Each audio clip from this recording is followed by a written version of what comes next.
Hello people, I hope you're doing wonderful and here we are for another session of Foreign Exchange Management Act. एक बहुत बेहतरीन सा law जिसको हमें बहुत ही पार्ट्स में, बिट्स एंड पार्ट्स के अंदर पढ़ना है एकदम कंफर्टेबली। हमने फेमा स्टार्ट किया था फॉरेन एक्सचेंज मैनेजमेंट एक्ट 1999, इसकी कुछ बेसिक चीजें हमने पढ़ी सबसे पहले, फिर हम इस एक्ट पे आए, हमने देखा फेमा एक्ट कैसा दिखता है। फेमा एक्ट में ऐसा दिखता है कि बहुत सारे चैप्टर्स हैं लेकिन सेक्शन है सिर्फ 49। So we have to study FEMA up till section number 49। Sir क्या सारे सेक्शन सिलेबस में हैं? जैसे कि हमेशा मैं कहता हूं कि आईसीएआई सारे सेक्शंस नहीं रखता, कुछ उनके काम के सेक्शंस रखता है जो उनको लगता है आपके लिए रेलेवेंट नहीं है उसको नहीं रखता है। ठीक है, so foreign exchange management act हमने शुरू किया। मैं पहले ही बता चुका था कि इस चैप्टर को पढ़ने का हमारा स्ट्रेटजी एकदम अलग होगा। हमने जो अभी तक के 3 एक्ट पढ़े हैं, हमारा स्ट्रेटजी एकदम अलग था कि हम एक एक्ट को देखते थे अच्छे से and after back to back उसको हिट करते थे। But when it comes to FEMA, यहां पे हम इस एक्ट को तोड़ के पढ़ने वाले हैं because generally FEMA is considered pretty थोड़ा सा डिफिकल्ट सा एक्ट, तो हम उसको ऐसा बिट्स एंड पार्ट्स में करेंगे कि हमें बहुत आसान लगेगा। हमने उसी सीरीज में सबसे पहले कंसेप्ट को समझने की कोशिश की थी, person resident in India, person resident outside India. तो मैं आशा करता हूं कि each and every student is 100% confident with respect to that concept कि वो कंसेप्ट तो सर दिलो दिमाग में बैठ चुका है। फटाफट से PROI को रिवाइज करेंगे एंड देन आफ्टर आज एक नए कंसेप्ट की ओर बढ़ेंगे। 100% फोकस ऑन द स्क्रीन। चलिए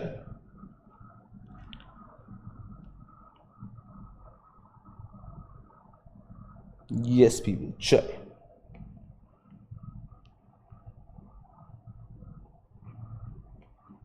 कोई भी व्यक्ति PRI है या PROI है, ये कैसे डिटरमिन किया जाएगा? कोई भी व्यक्ति है तो सबसे उससे एक सवाल पूछा जाएगा, क्या आप प्रीसीडिंग फाइनेंशियल ईयर में 182 डेज से ज्यादा इंडिया में रहे थे? Have you stayed resided for more than 182 days in preceding financial year? तो पहला सवाल आपका होगा किसी भी व्यक्ति से, आपको चेक करना है कि उस व्यक्ति का रेसिडेंशियल स्टेटस क्या है अंडर फेमा। तो पहला सवाल होगा, क्या आप पिछले साल में 182 डेज के लिए इंडिया में रहे थे क्या? उस व्यक्ति ने कह दिया नो, तो आप उसको सीधा भेज दोगे पर्सन रेसिडेंट आउटसाइड इंडिया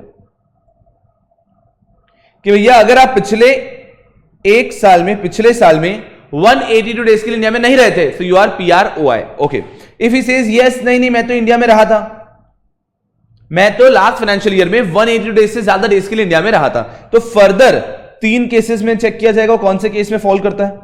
1, 2, 3 के have you come to India, have you gone outside India, have you gone outside India, क्या आप इंडिया के बाहर गए हो? Have you come to India to stay, have you come to India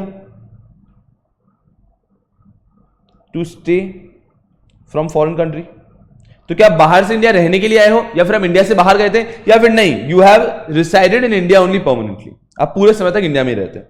so other case कह दो, none of these कह दो, ऐसे कह सकते हो जहां एक व्यक्ति ना तो इंडिया के बाहर गया है ना इंडिया के बाहर से आया, भैया मैं तो इंडिया में ही रहा हूं। तो अगर आप 182 डेज से ज्यादा के लिए 182 डेज से ज्यादा के लिए पिछले साल फाइनेंशियल ईयर पिछले ईयर में इंडिया के बाहर रहे थे और आप परमानेंटली इंडिया में रह रहे हैं, तो सीधा आपको बना दिया जाएगा पर्सन रेसिडेंट ऑफ इंडिया कि भैया पिछले साल में 182 डेज के लिए इंडिया में रहा, 182 डेज से ज्यादा के लिए इंडिया में रहा और साथ में मैं तो इंडिया में ही रहता हूं, मैं तो बाहर गया ही नहीं, यहां ही बाहर से आया हूं, then you are PRI। But if at all you have gone outside India, तो आपसे एक सवाल पूछा जाएगा कि क्या आप इंडिया के बाहर फॉर EBO गए हो, for employment, for business vocation और any other purpose giving an uncertain period of stay, कि कोई सर्टेन पीरियड नहीं अनसर्टेन पीरियड के लिए जा रहे हो, इन तीनों में से EBO के लिए गए हो क्या? वो बोला मैं इंडिया के बाहर नहीं मैं EBO के लिए, मैं तो बस फॉरेन कंट्री में घूमने के लिए गया हूं। बोले मैं EBO के लिए नहीं गया हूं, जैसे ही उसने बोला वो EBO के लिए नहीं गया, नो, देन आपने उसको क्या बना दिया? Person resident in India. क्या आप इंडिया में ही रह रहे हो, इंडिया के बाहर आप गए हो बट आप EBO के लिए नहीं गए हो, तो आप पर्सन रेसिडेंट इंडिया। या फिर कोई कह रहा है नहीं मैं तो EBO के लिए गया हूं, तो वो व्यक्ति हो जाएगा पर्सन रेसिडेंट आउटसाइड इंडिया। बहुत आसान, ठीक है। अब कोई व्यक्ति जो फॉरेनर है, कोई इंडिया के बाहर रहता है लेकिन वो इंडिया आया है और पिछले 1 साल में 182 डेज से ज्यादा के लिए इंडिया में रह लिया, तो क्या उसको क्या मानेंगे? उससे भी यही सवाल पूछा जाएगा कि क्या आप इंडिया में EBO के लिए आए हो? वो कह रहा है कि हाँ मैं EBO के लिए आया हूं, मैं भले ही बाहर रहता था, अब मैं इंडिया में आया हूं फॉर बिजनेस वोकेशन एम्प्लॉयमेंट और for any other purpose showing N uncertain period of stay. अब EBO के लिए आए हो क्या? तो आ जाओ, फिर तो आपको PRI बना देते हैं। लेकिन अगर आप EBO के लिए नहीं आए हो,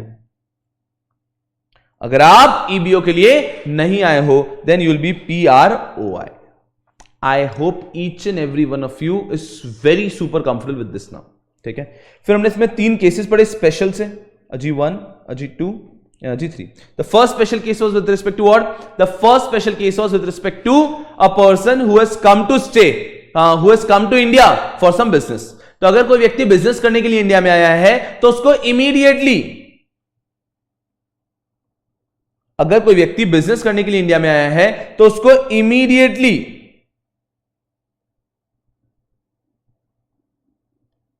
as on date of coming to India immediately उसको PRI का स्टेटस दे देते हैं. तो कोई अब्रॉड से इंडिया में आया, पिछले साल 182 डेज से ज्यादा के लिए इंडिया में नहीं रुके थे, फिर भी आपको इमीडिएटली PRI बना दिया जाएगा. ये एक स्पेशल केस है कि कोई बाहर से इंडिया में आता है बिजनेस एम्प्लॉयमेंट, कोई भी मेनली बिजनेस के लिए इंडिया में आता है और इंडिया में आते ही उसको क्या कर दिया जाता है, उसको PRI का स्टेटस दे दिया जाता है बिजनेस करने के लिए आया. तो ठीक है, पिछले साल बोले आप 182 डेज के लिए नहीं भी रहे, फर्क नहीं पड़ता. एक special case. Second special case, student has gone out of India, वो इंडिया के बाहर गया है. आरबीआई ने क्लियरली कह दिया कि उसको आप PROI बोल दोगे. जैसे ही वो बाहर गया है इमीडिएटली उसको PROI बना दोगे. और लास्ट हमने स्पेशल केस पढ़ा था एयर होस्टेस या फिर एयरप्लेन अटेंडेंट्स या फिर पायलट्स, इन सब लोगों के लिए कि ये अगर किसी फॉरेन कंट्री के एम्प्लॉय हैं, किसी फॉरेन कंट्री के अंदर काम कर रहे हैं, लेकिन उनके स्टे के कारण से उनका स्टे यहां का हो रहा है, that does not make them a PRI. That does not make them a PRI. तो भले वो एक फॉरेन कंट्री में काम कर रहे हैं और because of that travel reason they are coming to India and staying for even more than 182 days, they do not become a PRI. They continue to be PROI. Air hostess etcetera of foreign country, ये लोग क्या रहते हैं, ये PROI ही रहते हैं, भले वो इंडिया में आके रह रहे हैं. तो ये 3 स्पेशल केस हैं. I guess you are super very comfortable with this, कि ये तो भैया समझ में आ चुका है. ये जो पूरा चार्ट है ना, this entire chart is there very comfortably understandable. चल, तो इस जील के साथ, इसी सोच के साथ अब हम आगे बढ़ते हैं. चलो बेटा जी, चल, ये हमने लास्ट सेक्शन में देखा था मेनली. फिर हम लोगों ने हमने chapter number 2 regulation and management of foreign exchange भी शुरू किया. सेक्शन में 3 और 4 भी देखा, बट 3 और 4 में ऐसा कोई बहुत ज्यादा दम नहीं था. 3 क्या कहता है? 3 कहता है हमें कि भैया जी आपने डील नहीं करना है. 4 कहता है भैया जी आपने होल्ड नहीं करना है. यस, ये हमने 3 और 4 पढ़ा. Dealing and foreign exchange allowed नहीं है और holding of foreign exchange allowed नहीं है, बट इट इज अलाउड जितने हद तक एक्ट में दिया है, या फिर आप आरबीआई से अप्रूवल ले लेते हैं तो बात अलग है. So dealing in foreign exchange and holding of foreign exchange is not allowed, ये हम पढ़ चुके हैं. और अब हम लोग यहां पर बैठे, एकदम कंफर्टेबली. चलिए, यहां तक कुछ क्वेरी हो तो कहिए, देन वील गो फोर्थ. आज एक बहुत छोटा सा टारगेट है, आज का लेक्चर बहुत छोटा सा होगा. आज एक पूरे टॉपिक का मैं आपको एक फर्स्ट आइडिया दूंगा एंड देयर आफ्टर कल उसके अंदर हम करेंगे पूरा पोस्टमार्टम. ऐसा होने वाला है. तो वो एक तरीका है जिससे आप हौले हौले उस टॉपिक को अच्छे समझेंगे. पहले मुझे बताइए, यहां तक कहीं कोई क्वेरी होता पूछ सकते हैं. यहां तक I believe we are all on the same page. If there is anything you want to ask you can ask right now. एकदम मस्ती में. आई डोंट थिंक कोई स्कोप छोड़ा है. हमने एक चीज को बारीक से डिस्कस कर चुके हैं अभी तक, बट कोई भी चीज दिमाग में आती है तो पूछ लो भी. And then we are starting the next phase of this chapter. मैं ऐसा कह सकता हूं कि जो पहला फेज था, पहला टॉपिक जो मुझे आपको पढ़ाना था, PRI PROI, वो हो चुका है. अब मैं सेकंड फेज पे आ रहा हूं, current account transaction and capital account transaction. ये इस चैप्टर का सबसे क्रिटिकल एस्पेक्ट है. इसके बाद में एक ECB करके क्रिटिकल आता है बस, और फिर चैप्टर पूरा आसान है. Are you all with me? If there is anything you want to ask you can ask right now. I don't think there is any scope, but फिर भी चलिए, कुछ भी नहीं है. सब लोग साथ में एकदम मस्ती में. चलिए, wonderful wonderful wonderful wonderful wonderful. चलिए, so shall we start the topic of FEMA, current account transaction and capital account transaction. चलिए, हर एक व्यक्ति का मुझे फोकस यहां पे चाहिए. बहुत बेहतरीन तरीके से पढ़ना है हमको. ये टॉपिक कर लिया ना तो बस आप एग्जाम में फोड़ दोगे. ये टॉपिक कर लिया तो एग्जाम में फोड़ दोगे. ये टॉपिक थोड़ा सा क्रिटिकल है सुनना. जब पहली बार आज रीड करूंगा तो एकदम लगेगा क्या ही हो रहा है. जस्ट बी वेरी पेशेंट और उसको अच्छे समझो. जब PRI PROI भी पहली बार देखा था तब यही लग रहा था ना ये क्या है, धीरे धीरे अब्जॉर्ब होता है. तो वैसे ही current account transaction, capital account transaction भी धीरे धीरे अब्जॉर्ब होते हैं. तो अभी बस एक बहुत ही ब्रॉड माइंडसेट से जो मैं पढ़ा रहा हूं, आज मैं पढ़ा रहा हूं, अच्छे से समझते हुए चलना. ठीक है, फिर कल और परसों में धीरे धीरे टॉपिक आपके एकदम नसों में बहेगा और धीरे धीरे एकदम खून में पॉजिटिव होना चालू हो जाएगा. एकदम मस्ती में. So the target for us is to understand what are current account transaction, what are capital account transaction. अब समझो कि सबसे पहले फेमा ने क्यों कंसेप्ट लाया current account transaction, capital account transaction का। फेमा को रेस्ट्रिक्शन लगाना है। FEMA foreign exchange management act, पहले था फॉरेन एक्सचेंज रेगुलेशन एक्ट, इनको कुछ हद तक पूरा मैनेजमेंट करना है एक्चुअली तो कि किस तरह से फॉरेन एक्सचेंज मैनेज किया जाता है, but they have to ensure that they keep certain reasonable restriction कि यार फॉरेन एक्सचेंज को हम पूरा 100% फ्रीली नहीं कर सकते। तो उन्होंने दो टाइप के ट्रांजैक्शन बनाए, capital account transaction, current account transaction. एक आइडिया ऐसा देता हूं जैसे कि एक बिजनेस के जो जो खर्चे पीएनएल में आते हैं, जो जो खर्चे पीएनएल में आते हैं उस टाइप के ट्रांजैक्शंस को करंट अकाउंट ट्रांजैक्शन कहा जाता है, और वो खर्चे जो वो चीजें जो हमारी बैलेंस शीट में आती है उन प्रकार की चीजों को कैपिटल अकाउंट ट्रांजैक्शन कहा जाता है। ओके ओके ओके, क्योंकि आरबीआई ने इन दोनों के रूल्स काफी अलग बनाए कि अगर आप करंट अकाउंट ट्रांजैक्शन करना चाहते हैं ना तो बहुत फ्री हैंड दे रखा है, कर लो कर लो कर लो कर लो, बट अगर आप कैपिटल अकाउंट ट्रांजैक्शन करना चाहते हैं तो उस पर बहुत सारे रेस्ट्रिक्शन लगाए हुए हैं। तो दैट इज व्हाई आरबीआई ने रेगुलेशन को, मैनेजमेंट को आसानी से करने के लिए दो पार्ट में डिवाइड किया है। That is one current account transaction, the other one is capital account transaction. एकदम शांति समझना, ठीक है ठीक है। Let's try and understand, 100% focus on the screen. So our target is to understand what are current account transactions and what are capital account transactions. एकदम simple, ठीक है। Current account transaction, capital account transaction, देखो ध्यान से। अब मुझे 100% focus यहां पे, मतलब मैं आपको क्या कह रहा हूं, नजर हटी और दुर्घटना घटी होने वाला है। 100% फोकस से यहां पे देखना। Capital account transaction, what do we mean by capital account transactions?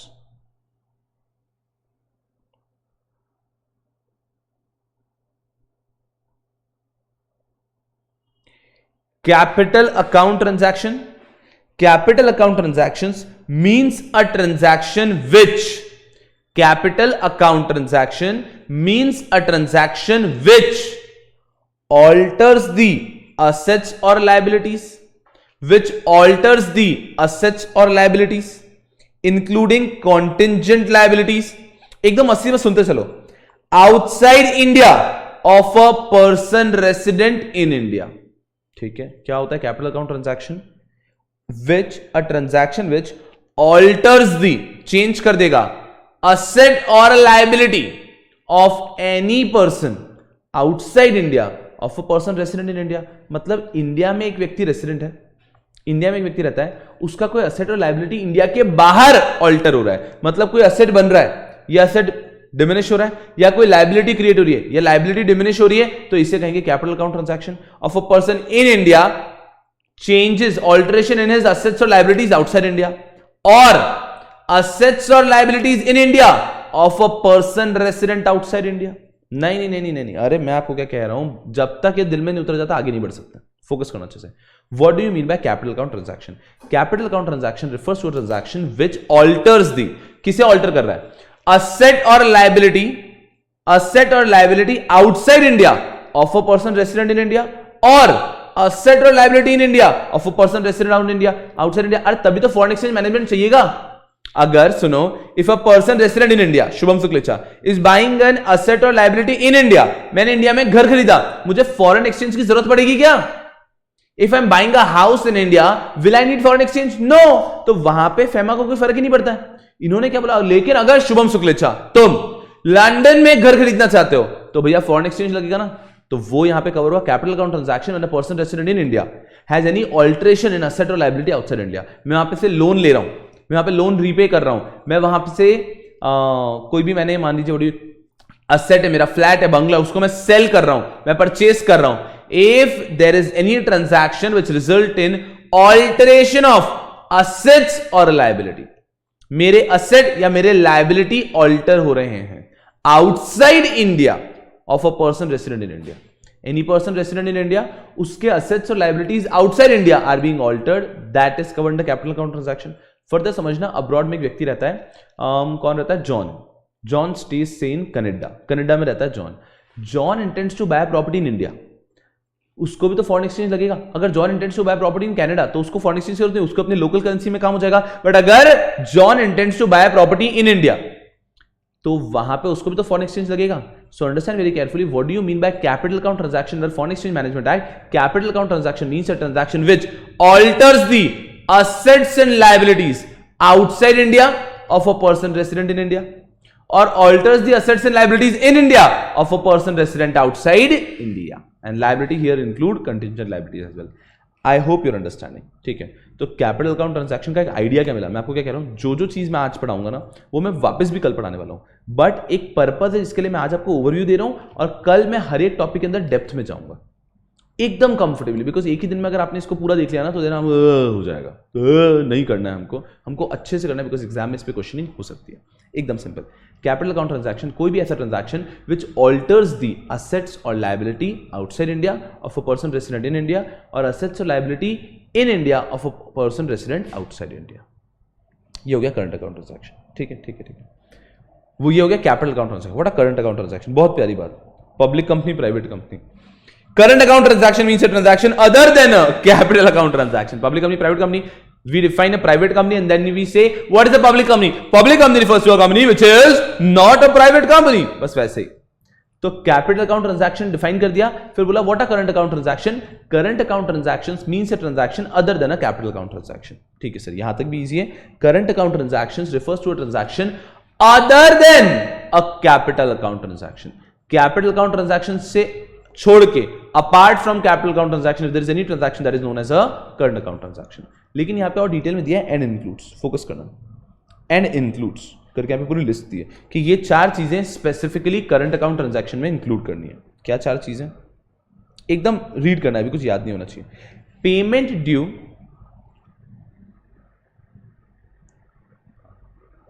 Payment due in connection with foreign trade, other current business services and short term banking and credit facilities in ordinary course of business.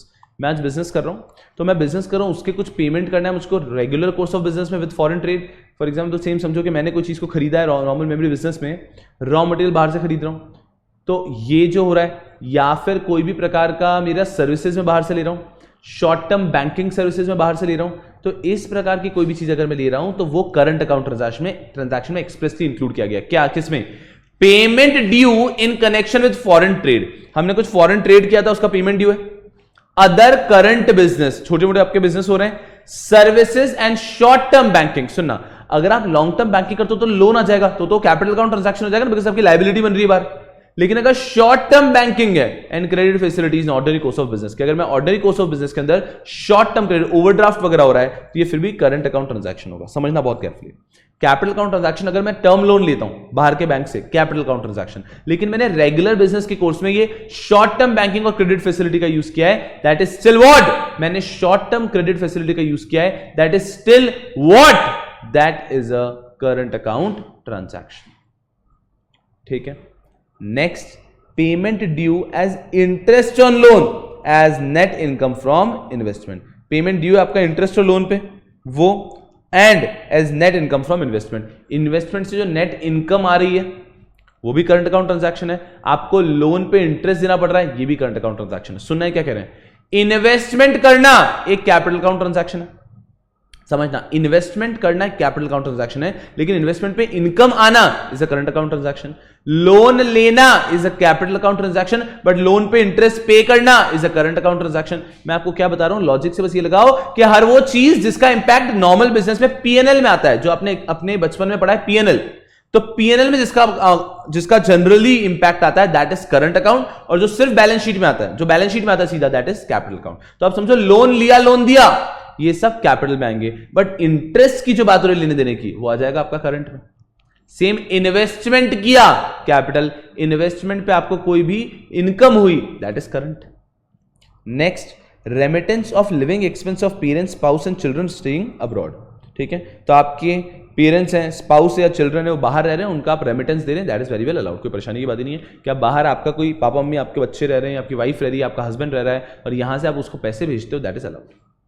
That is also current account transaction. Last, expense in connection with foreign travel. आप बाहर घूमने गए हो, आप खर्चा कर रहे हो. एजुकेशनल, आप बाहर पढ़ाई कर रहे हो. And medical care of parents, आप अपने पेरेंट्स का इलाज करा रहे हो, पेरेंट्स का, स्पाउस का, चिल्ड्रन, किसी का भी इलाज करा रहे हो. सो आप समझो ये बड़े कॉमन चीज है. आपने अपने आस पड़ोस में ये लास्ट पॉइंट जरूर देखा होगा. आपके आसपास में आप बाहर घूमने गए होंगे, या फिर आपके आसपास में, या फिर आप तो नहीं गए होंगे, अगर आप यहाँ पे पढ़ाई करें तो हो सकता है आप आगे जाएंगे, आप एजुकेशन के लिए बाहर गए होंगे, कोई मेडिकल केयर के लिए क्या होगा, तो ये 3 चीजों को भी करंट अकाउंट ट्रांजैक्शन बोला गया एक्सप्रेसली। समझो मेरी बात को बहुत आराम से। अगर मैं जनरलाइज करके बात करता हूं तो जनरलाइज करके बहुत आसानी सी बात है, जनरलाइज करके बहुत आसानी सी बात है। What are capital account transaction?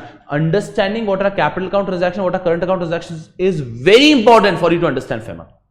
PRI, PROI हो गया. The next topic to hit is understanding what are current account transaction and what are capital account transaction. 100% focus है यहाँ पे. Current account transaction, capital account transaction. Capital account transaction refers to those transactions which have impact on what? Assets and liabilities outside India of a person resident in India, or assets and liabilities in India of a person resident outside India. So current account transaction refers to a transaction which alters the capital account transaction. Capital account transaction refers to a transaction which alters the assets and liabilities. Capital account transaction refers to a transaction which alters the assets and liabilities outside India of a person resident in India, or assets and liabilities in India of a person resident outside India. Capital account transaction. Current account transaction, any transaction which is not a capital account transaction is a current account transaction. फिर उसके उन्होंने example दे दिए कि हमने हमारे trade business में कोई भी अगर मान लीजिए पेमेंट लेना देना है, हमने कोई रेगुलर बैंकिंग या क्रेडिट फैसिलिटी ली है हमारे normal course of ordinary course of business में, ये करंट अकाउंट ट्रांजैक्शन है. फिर हमने पढ़ा कि कोई भी हमारा लोन पे इंटरेस्ट दे रहे हैं, इन्वेस्टमेंट पे इनकम आ रही है, ये सब भी क्या है हमारा करंट अकाउंट ट्रांजैक्शन है. उसके बाद में हमने पढ़ा कि हमारे बाहर किसी को लिविंग एक्सपेंस दे रहे हैं, हमारे बेटा बाहर रहता है, बेटी बाहर रहती है, हमारे पापा भी बाहर रहते हैं, उनको हम लिविंग एक्सपेंस, स्पाउस बाहर रहते हैं, लिविंग एक्सपेंस दे रहे हैं, that is also current account transaction. And last is the most common 3 things जिसके लोग अब्रॉड जाते हैं घूमने फिरने के लिए, फॉरेन ट्रैवल के लिए जो आपका खर्चा हुआ है, आपने यहाँ पे मेडिकल फैसिलिटी या फिर एजुकेशनल पर्पस के लिए जो भी खर्चा कर रहे हैं, ये सब भी करंट अकाउंट ट्रांजैक्शन है. I hope you are understanding. वापस वो की दिमाग में रखो कि अगर उससे आपका असेट या लायबिलिटी ऑल्टर होता है तो वो होगा आपका कैपिटल अकाउंट ट्रांजैक्शन, और वो पीएनएल की तरह आता है, जो पीएनएल में ट्रांजैक्शंस आते हैं वो होगा आपका current account transaction. I hope you understand. नहीं सर, थोड़ा थोड़ा तो समझा. वंडरफुल. लाइफ को डिफिकल्ट बनाने के लिए आगे जा रहा हूं, फोकस करना बहुत अच्छे से. Now understand when it comes to capital account transaction और current account transaction, when it comes to capital account transaction और current account transaction, transactions have been divided into 3 categories. Capital भी 3 में डिवाइड किया है, करंट भी 3 में divide किया. समझना अच्छे से, पूरा का पूरा कैपिटल करंट इस ट्रैफिक सिग्नल के आसपास ही घूमेगा. 3 तरह से डिवाइड किया. सबसे पहला उनका कहना है prohibited transactions. There are certain transaction red light prohibited है, ये कैपिटल अकाउंट ट्रांजैक्शन आप कर ही नहीं सकते, अलाउड ही नहीं है, प्रोहिबिटेड है. So these are certain prohibited capital account transaction. फिर येलो लाइट आती है, there are certain regulated transaction. कर तो सकते हो लेकिन अप्रूवल लेने के बाद, कर तो सकते हो लेकिन अप्रूवल लेने के बाद, कर तो सकते हो लेकिन अप्रूवल लेने के बाद. और फिर कुछ ट्रांजैक्शन को उन्होंने कैटेगराइज किया ग्रीन ट्रांजैक्शन में कि करो मस्ती में, कोई अप्रूवल लेना है आप मस्ती में करो. So all the transaction, capital के अंदर भी 3 कैटेगरीज हैं और करंट के अंदर 3 कैटेगरीज हैं. दैट ट्रांजैक्शंस 3 टाइप के करे उन्होंने, prohibited transaction, regulated transaction and the last one is permissible transaction. दिमाग में रखना अच्छे से. अभी क्या हुआ कि FEMA पढ़ने के लिए FEMA ने ट्रांजैक्शंस को 2 में डिवाइड किया, capital account transaction, current account transaction. अब कैपिटल करंट दोनों के अंदर 3 कैटेगरी की है, prohibited transaction, regulated transaction and permissible transaction. Prohibited जो कि अलाउड ही नहीं है, रेगुलेटेड मतलब अप्रूवल लोगे तो कर सकते हो, एंड ग्रीन मतलब परमिसिबल, फ्रीली परमिसिबल है. ओके ओके ओके, एक आइडिया लग रहा है sir. 100% with me. Capital account transaction में पढ़ाने की कोशिश करो. प्रोहिबिटेड कौन कौन से? 1 2 3 4 5. कैपिटल अकाउंट ट्रांजैक्शन में ये 5 चीजें प्रोहिबिटेड हैं, प्रोहिबिटेड हैं. तो इसके लिए फॉरेन एक्सचेंज आप मांग ही नहीं सकते, ले ही नहीं सकते. ये 5 चीजें प्रोहिबिटेड है. क्या? Person resident outside India, person resident outside India is prohibited from making investment in India in any form.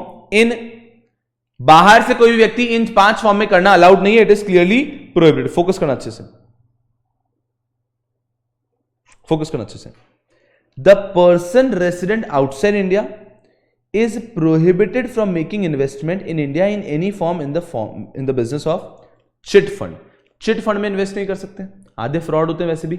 Chit fund में इन्वेस्ट नहीं कर सकते. सेकेंड, निधि कंपनी, निधि बनाई है सेल्फ हेल्प ग्रुप के लिए, तो बाहर से कोई व्यक्ति इंडिया की निधि में भी इन्वेस्ट नहीं कर सकता. थर्ड, भाई यहां तो अलाउ ही नहीं करते हैं, एग्रीकल्चरल और plantation activities.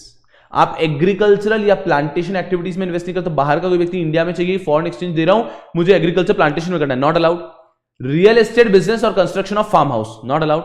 Real estate business में भी अलाउड नहीं, कंस्ट्रक्शन ऑफ फार्म हाउस तो ऐड किया, ठीक है।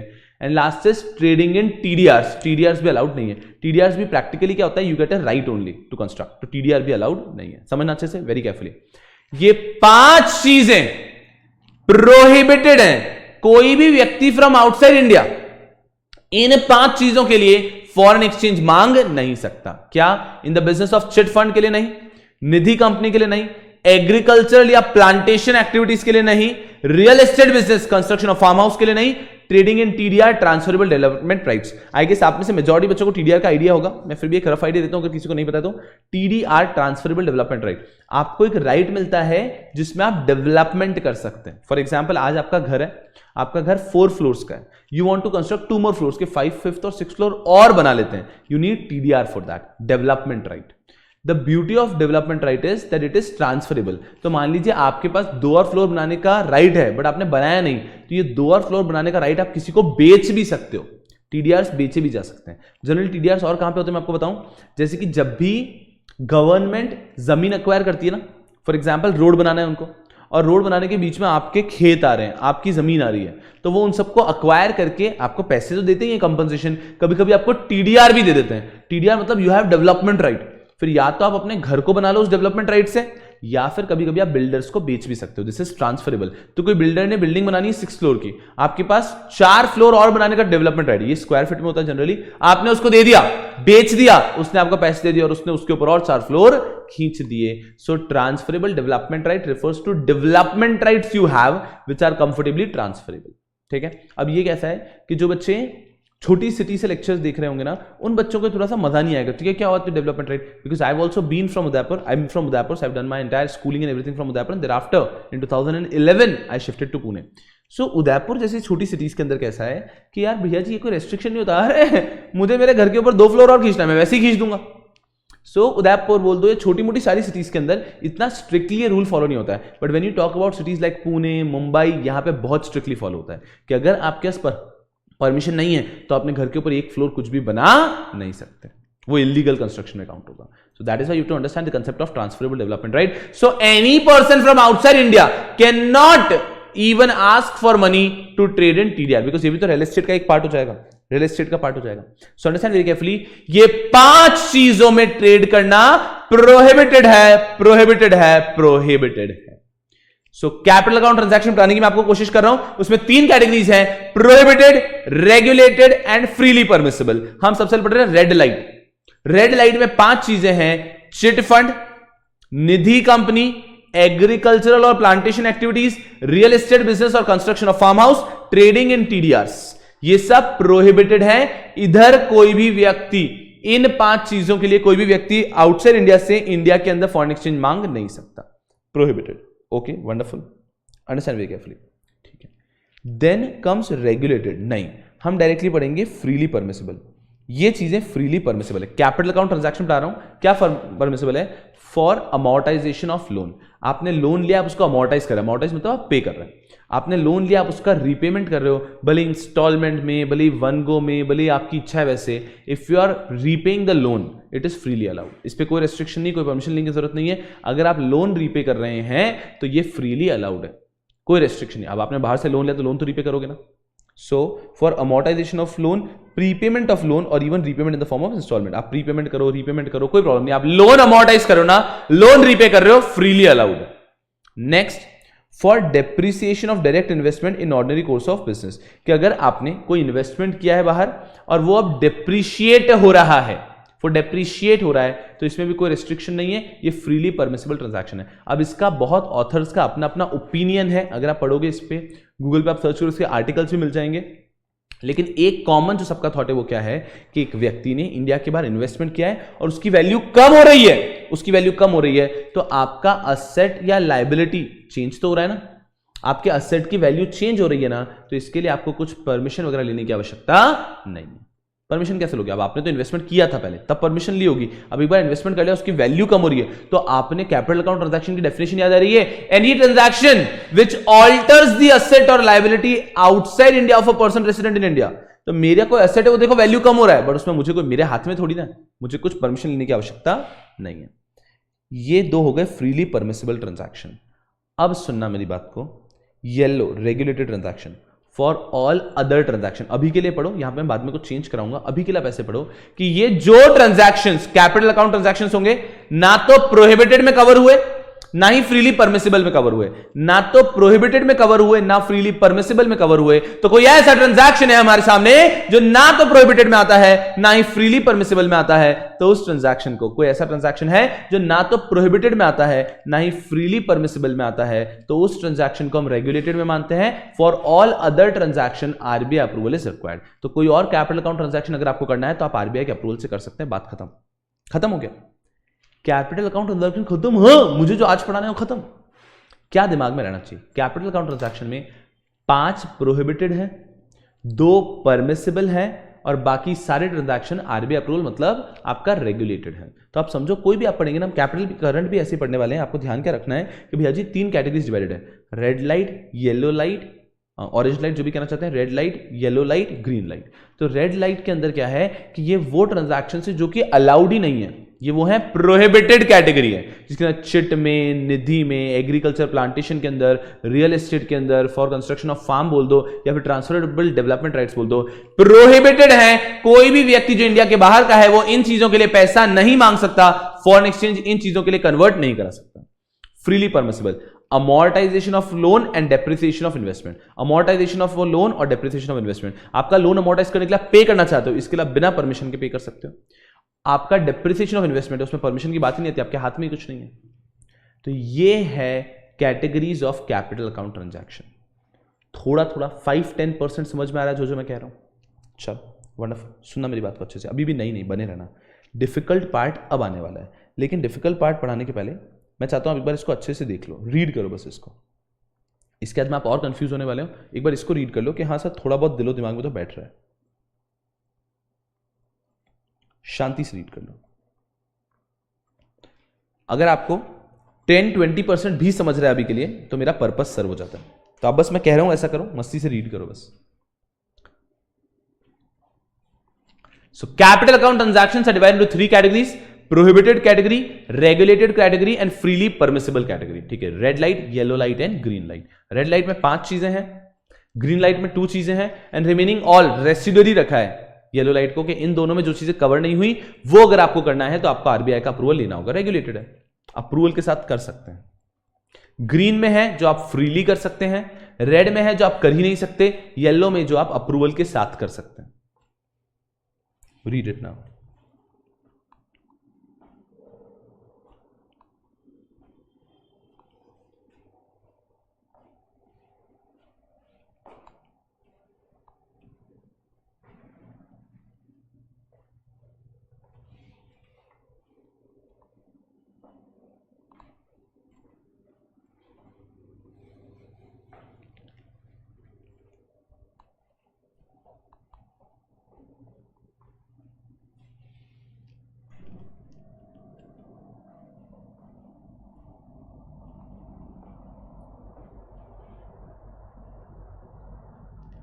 चलिए आगे रीड क्या होगा एक बार आपने वापस एक बार रिपीट करता हूं।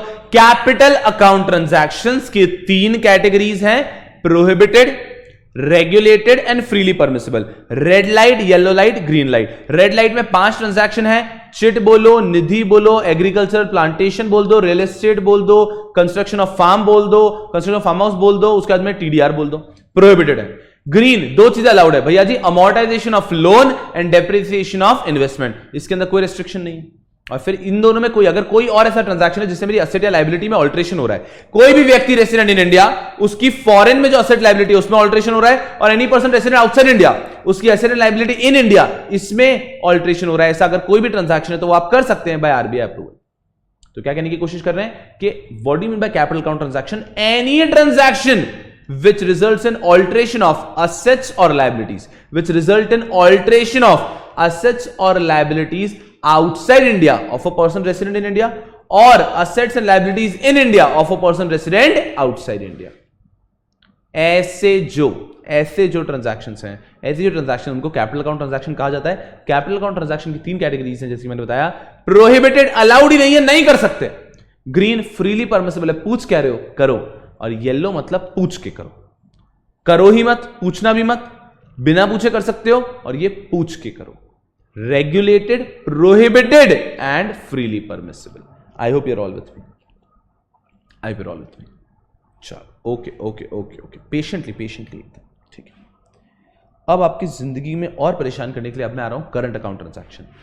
करंट अकाउंट ट्रांजैक्शन में भी 3 कैटेगरीज हैं। करंट अकाउंट ट्रांजैक्शन में भी 3 कैटेगरीज हैं, प्रोहिबिटेड, रेगुलेटेड, फ्रीली परमिसिबल। देखते हैं क्या है एकदम carefully. These are prohibited categories. ये चीजें अलाउड ही नहीं है, ये आप कर ही नहीं सकते। क्या नहीं कर सकते? प्रोहिबिटेड कैटेगरीज में क्या क्या आएगा समझना। सबसे पहला, remittance of income from lottery winning. आप लॉटरी जीते, वो इनकम आप रेमिट करना चाहते हो, नॉट अलाउड। रेसिंग राइडिंग, आपने रेसिंग या राइडिंग किया, ये इनकम आप रेमिट करना चाहते हो, नॉट अलाउड। तो ये अगर आपकी इनकम हुई तो उड़ाओ वहीं पे, आप रेमिट नहीं कर सकते, प्रोहिबिटेड है। एक्सेट्रा एनी अदर हॉबी और remittance for purchase of lottery ticket, banned और prescribed magazines, football pools, sweepstakes, ये सब जो है ना, ये सब के सब, these are all somewhere related to gambling, somewhere related to gambling. समझना सर, ये बैंड या प्रिस्क्राइब मैगजीन्स, इसमें भी कहीं ना कहीं गैम्बलिंग का पार्ट हुआ करता था। Now it is very difficult for you to understand. ये यूनाइटेड स्टेट्स में सबसे ज्यादा होता था, जहां पे मैगजीन्स दी जाती थी, सबको दे दी मैगजीन। जिन जिन ने मैगजीन ले ली है उनमें से किसी एक को लकी विनर डिक्लेयर किया जाता था, and the person used to get some money. So banned और वो सब मैगजीन्स वैसे भी बैंड है हमारे। So understand very carefully. अगर कोई भी व्यक्ति क्या चाहता है, रेमिटेंस करना चाहता है, winning from lottery, racing, riding, any other hobby, किसी भी ऐसी हॉबी से उसने कुछ पैसा कमाया है, बेटिंग करके, उसने गैम्बलिंग करके, उसने लॉटरी जीत के, रेसिंग, राइडिंग। बहुत सारी फॉरेन कंट्रीज में तो गैम्बलिंग भी लीगल है ना। तो इनमें से किसी भी तरह से उसने पैसा कमाया है, ये पैसा वो इंडिया के बाहर ले जाना चाह रहा है, नॉट अलाउड बोल दिए। So remittance of income from lottery winning, racing, riding etcetera और एनी अदर हॉबी, और फॉर रेमिटेंस फॉर, या फिर हम पैसा भेजना चाह रहे हैं for purchase of lottery ticket. आपको यूएस में एक लॉटरी, आपने कहा मुझे खरीदनी है, आप ये पैसा देना चाहते हैं, नॉट अलाउड। फॉर बैंड और प्रिस्क्राइब मैगजीन्स, आपको अब्रॉड से कोई बैंड या प्रिस्क्राइब मैगजीन लेनी है, उसके लिए आप पैसा भेजना चाहते हैं, नॉट अलाउड। फुटबॉल पोल्स क्या होता है? ये भी इसी प्रकार से होता है, गैम्बलिंग ही होता है। जनरली आप समझो कि दो कंट्रीज के बीच में, दो टीम्स के बीच में मैच चल रहा है, ठीक है ना। पोल्स चलते हैं जिसके अंदर आप अपनी पर्टिकुलर टीम के ऊपर पैसे लगा सकते हो। तो दोनों टीम्स हैं, तो जो टीम हार गई उस पे जिन्होंने पैसे लगाए थे, वो पैसे जो टीम जीत गई उनको दे दिए जाते हैं। ऐसे फुटबॉल पोल्स होता है। ये अब्रॉड में बहुत कॉमन है, बहुत ज्यादा कॉमन है, और लोग छोटे छोटे लेवल पे भी लगाते रहते हैं। इसकी कैफेज के अंदर भी पोल्स चलते हैं ऐसा। तो फुटबॉल पोल्स, यहां पे इसके लिए आप रेमिट करना चाहते हो पैसे, नहीं चलेगा। इंडिया में क्या है, लोग बस क्रिकेट के दीवाने, तो बस क्रिकेट मतलब बस बात ही खत्म हो गई है। तो वहां पे मतलब we can not even think of the kind of madness people have for football abroad. तो फुटबॉल पोल्स बहुत पॉपुलर चीज है। Next is sweepstakes. Sweepstakes is also something very similar to lottery only, very similar to lottery, जहां पे बहुत सारे लोगों ने पैसा लगाया है और कोई एक व्यक्ति है, उसको सबका पैसा मिल जाता है। Sweepstakes. तो हम मान लीजिए 10 लोग हैं, हम 10 ने 10 नंबर रखे, 1 2 3 4 5 6 7 8 9 10, और हमने सबने 10-10 हज़ार रुपए लगाए। जिसका नंबर आ गया वो सारे पैसे लेके चले जाएगा। In the easiest language, sweepstakes. This is another common thing. आप गूगल भी करोगे स्वीप स्टिक्स, तो आपको अब्रॉड के स्वीप स्टिक्स के नाम आ जाएंगे कि ये सब स्वीप स्टिक्स होते हैं। आप यहां से पैसा लगा सकते हो, और अगर आपका नंबर आया तो आपको सबका विनिंग मिल जाता है, सबने जो पैसा लगाया वो आपको मिल जाता है। तो the odds of winning is very less like a lottery, but if you win the amount is huge. ऐसा। तो पहली चीज क्या कह रहे हैं, इफ एट ऑल आपकी कोई ऐसी लॉटरी, विनिंग, रेसिंग, यहां से कोई इनकम है, वो आप फॉरेन एक्सचेंज में करना चाहते हो, नॉट अलाउड। तो ये भैया जी करंट अकाउंट है ना? हाँ करंट है, लेकिन ये अलाउड नहीं है। या फिर आप लॉटरी टिकट के लिए पैसे, बैंड मैगजीन के लिए पैसे, स्वीप स्टिक के लिए पैसे, फुटबॉल पोल्स के लिए पैसे भेजना चाहते हो अब्रॉड, नॉट अलाउड। तो ये सब करंट अकाउंट ट्रांजैक्शंस अलाउड नहीं है। प्रोहिबिटेड में पहला पॉइंट पड़ा। प्रोहिबिटेड में दूसरा पॉइंट। अब सुनना, अब एक एक करके ऐसी चीज होगी। अभी तक क्या इतना कम दिखा था, थोड़ा बहुत 10-20% तो याद रह रहा था, अब वो भी चला जाएगा। कोई प्रॉब्लम नहीं है, बस एक रीडिंग बहुत अनिवार्य है, फोकस करना। पेमेंट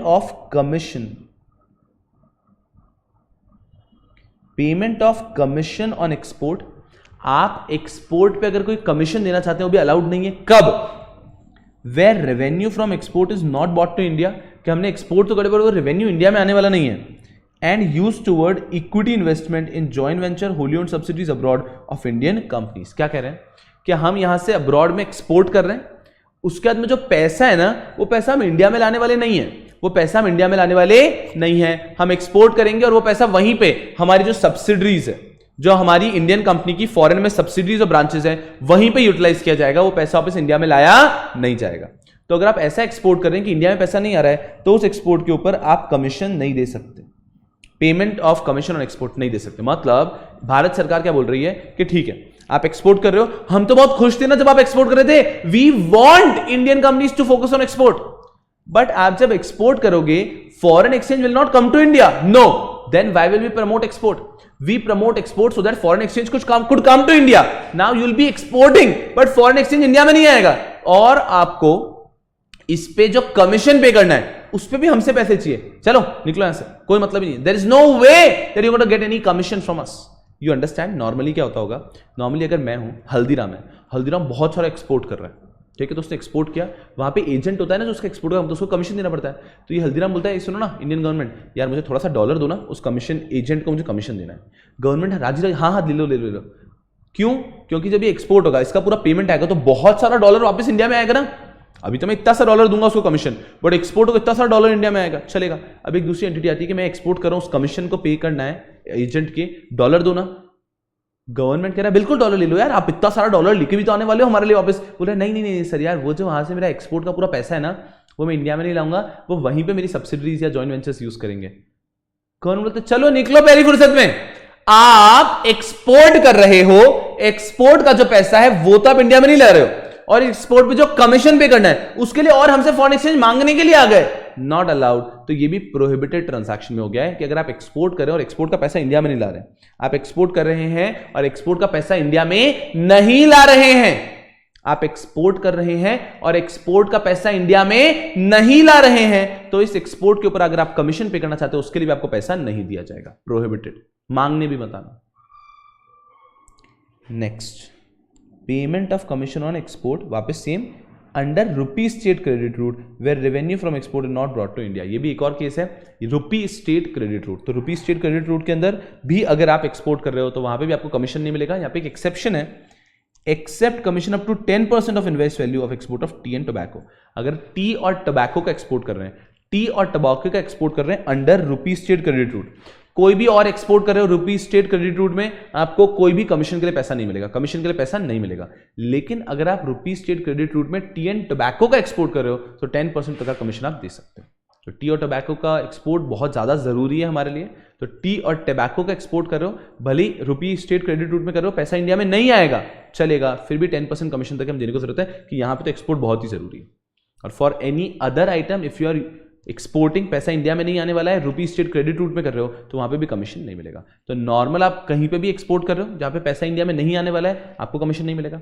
आप एक्सपोर्ट कर रहे हो under rupee state credit root, वहां पे पैसा इंडिया में नहीं आने वाला है, कमीशन नहीं मिलेगा। बट यहाँ पे एक एक्सेप्शन है रुपी स्टेट क्रेडिट रूट में, अगर आप टी और टोबैको का एक्सपोर्ट कर रहे हो तो 10% ऑफ द इनवॉइस वैल्यू तक आप कमीशन पे कर सकते हो। Okay, next, remittance of dividend by any company, remittance of dividend by any company to which the requirement of dividend balancing is applicable. Dividend balancing बिल्कुल मैं आपको समझाऊंगा, लेकिन अभी नहीं, अभी नहीं। तो अभी बस ये समझो कि जिन कंपनीज पे डिविडेंड बैलेंसिंग एप्लीकेबल होता है, वो कंपनीज, डिविडेंड बैलेंसिंग जिन पे एप्लीकेबल है, वो कंपनीज अगर डिविडेंड को रेमिट करना चाहती हैं तो वो भी अलाउड नहीं है। You are remitting dividend owing to dividend balancing, not allowed. तो आप रेमिट करना चाहते हैं dividend by any company to which the requirement of dividend balancing is applicable, नहीं कर सकते। डिविडेंड बैलेंसिंग जो कंपनी कर रही है वो डिविडेंड को रेमिट नहीं कर सकती। Next, payment related to call back service of telephone, ये भी अलाउड नहीं है। ये कैसा होता है यार? आप ऐसा समझो, आपने देखा होगा, मतलब अगर कोई आपका, अब तो खैर बहुत चेंज हो गया because after this internet has taken over from last 5 years। तो अब कैसा है, किसी को फॉरेन में आपको कॉल करना होता है तो इंटरनेट बेस्ड आपका कॉल हो जाता है, व्हाट्सएप बहुत ज्यादा कंट्रीज में चलता है, उसके अलावा दूसरे ऑप्शंस भी रहते हैं। पहले क्या हुआ करता था, मैं आपको बताता हूं। पहले क्या हुआ करता था कि मान लीजिए आप इंडिया से यूएस में कॉल करना चाहते हो, अंडरस्टैंड वेरी केयरफुली, इंडिया से यूएस में कॉल करना चाहते हो, it is very expensive. The charge used to be somewhere around से 40 रुपीज, है ना, 40 रुपीज। मतलब मैं आपको एक रैंडम देता हूं कि charges for example 400 rupees a minute, 400 rupees a minute का चार्ज अगर आप यूएस कॉल करना चाहते हो, ठीक है, सुनना, यूएस से अगर इंडिया कॉल करना चाह रहे हैं तो वहां पे चार्ज लग रहा है 300 रुपीज अ मिनट। तो जनरली आप क्या करोगे, आप मिस कॉल दोगे, आप मिस कॉल दोगे और वो कॉल करेगा, ठीक है ठीक है ठीक है। अभी एक और बढ़िया चीज मिली, क्या, ये मैं हूं इंडिया में ये है यूएस, यहाँ पे बीच में कोई और एरिया है। सुनना, इंडिया से यहाँ पे कॉल करूँ तो सिर्फ 10 रुपीज़ पर मिनट है, ठीक है, और यूएस से यहाँ पे भी कॉल करो तो भी 10 रुपीज़ पर मिनट है, लेकिन इंडिया यूएस के बीच में 400 रुपीज़ पर मिनट है।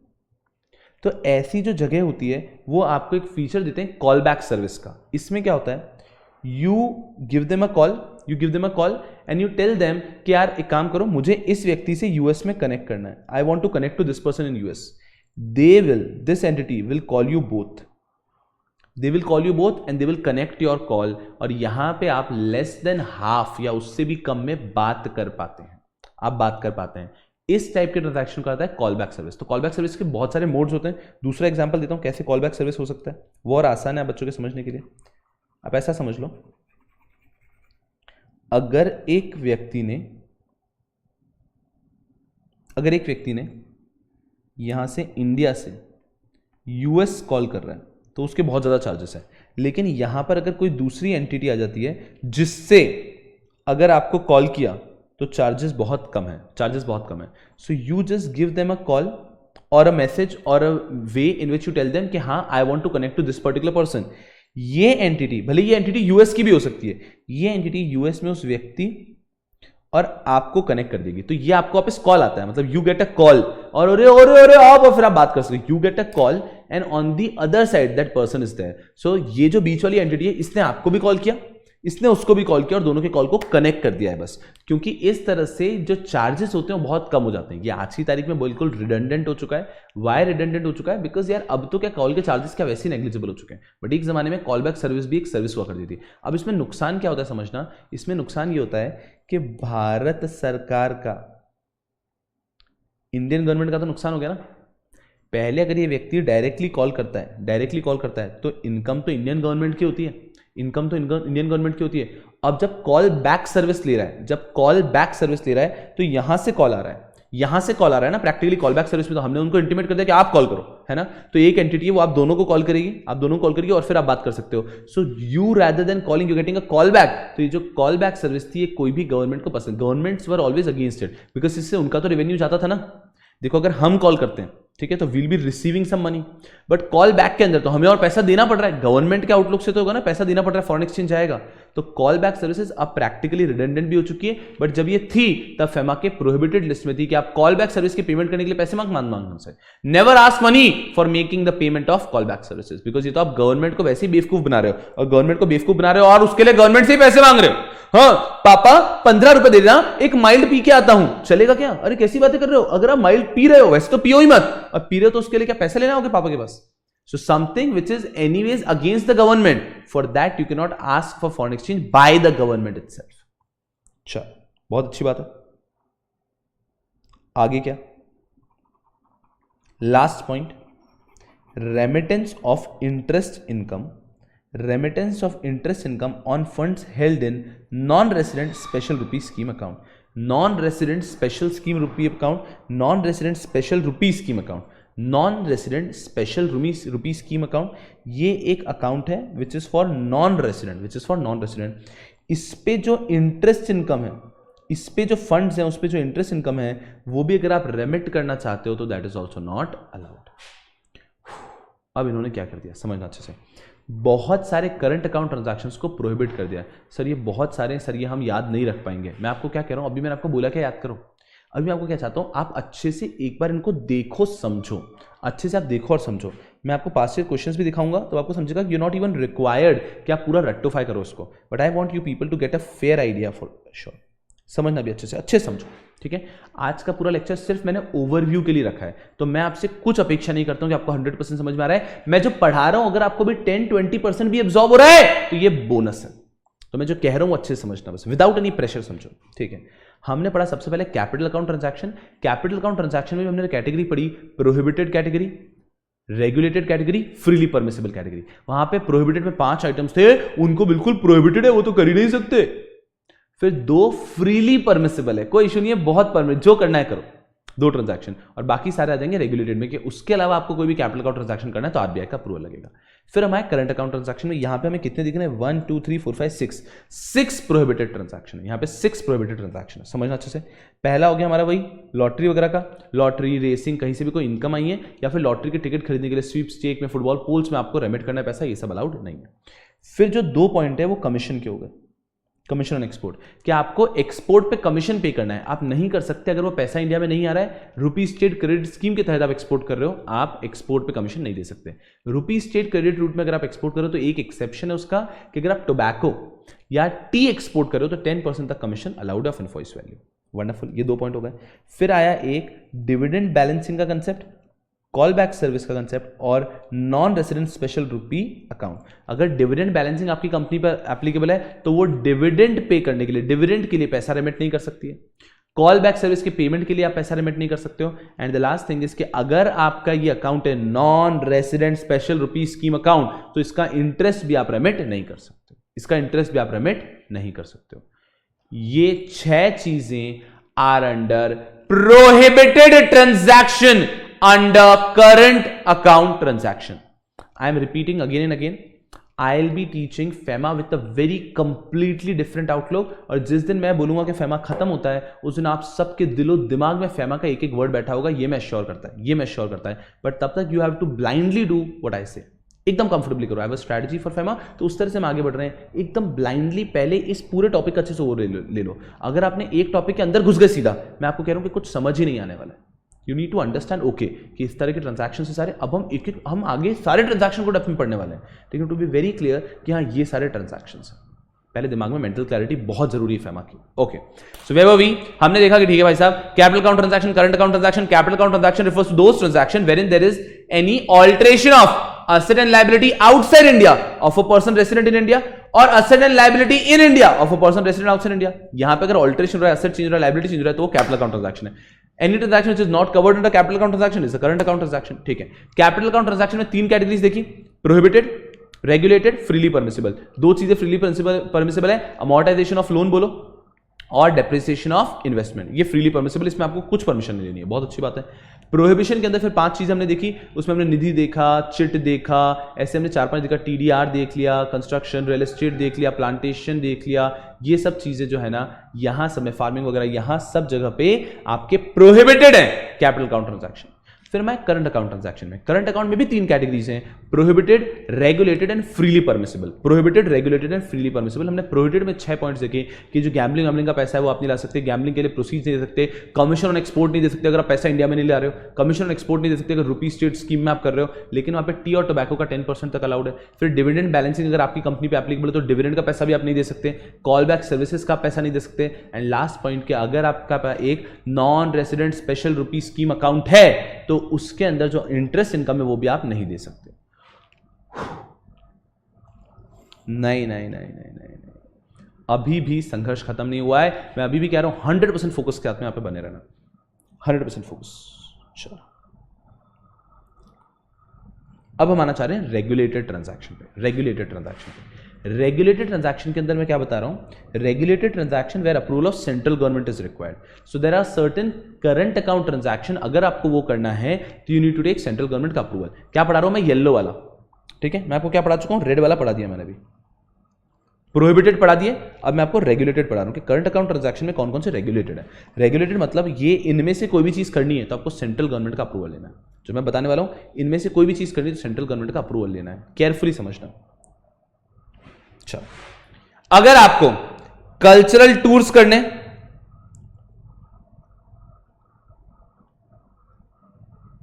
यस, अगर आपको कल्चरल टूर्स करने के, आप बाहर जा रहे हो अलग अलग कंट्रीज में कल्चरल टूर्स के लिए, तो आपको HRD की परमिशन लेनी है, ठीक है, एकदम आराम से। HRD की, ये सब मिनिस्ट्रीज के नाम है। इन मिनिस्ट्री की मतलब सेंट्रल गवर्नमेंट का, सेंट्रल गवर्नमेंट भी कौन से मिनिस्ट्री से, तो मैं आपको बता रहा हूं। अगर आप कल्चरल टूर्स कर रहे हो, अगर आप कल्चरल टूर पे जा रहे हो तो आपको HRD की अप्रूवल लेना है, ठीक है। HRD, MOF, ये सब क्या है, ये सभी मैंने नेक्स्ट पेज पे दिया है, लोड नहीं लेने का, ठीक है।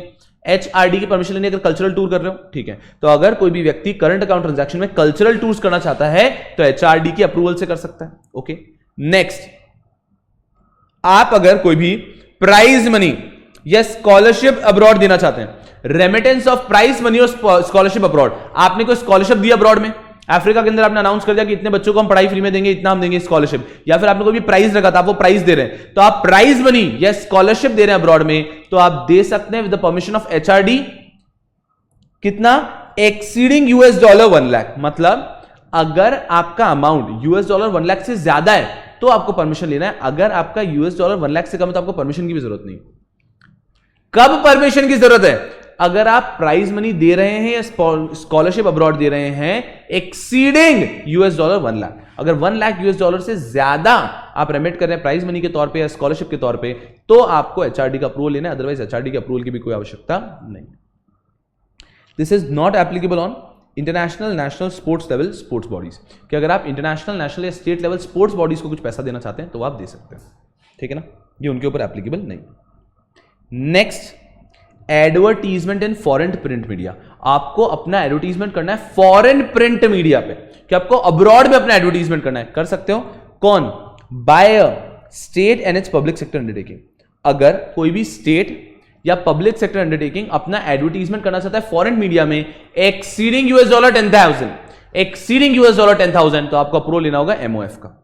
एमओएफ का अप्रूवल लेना होगा कब? अगर आप एडवर्टीजमेंट करना चाहते हो इन फॉरेन प्रिंट मीडिया। अगर आप एडवर्टीजमेंट करना चाहते हो in foreign print media bye state government और पीएसयू एक्सीडिंग $10,000 से ज्यादा का आप करना चाहते हैं।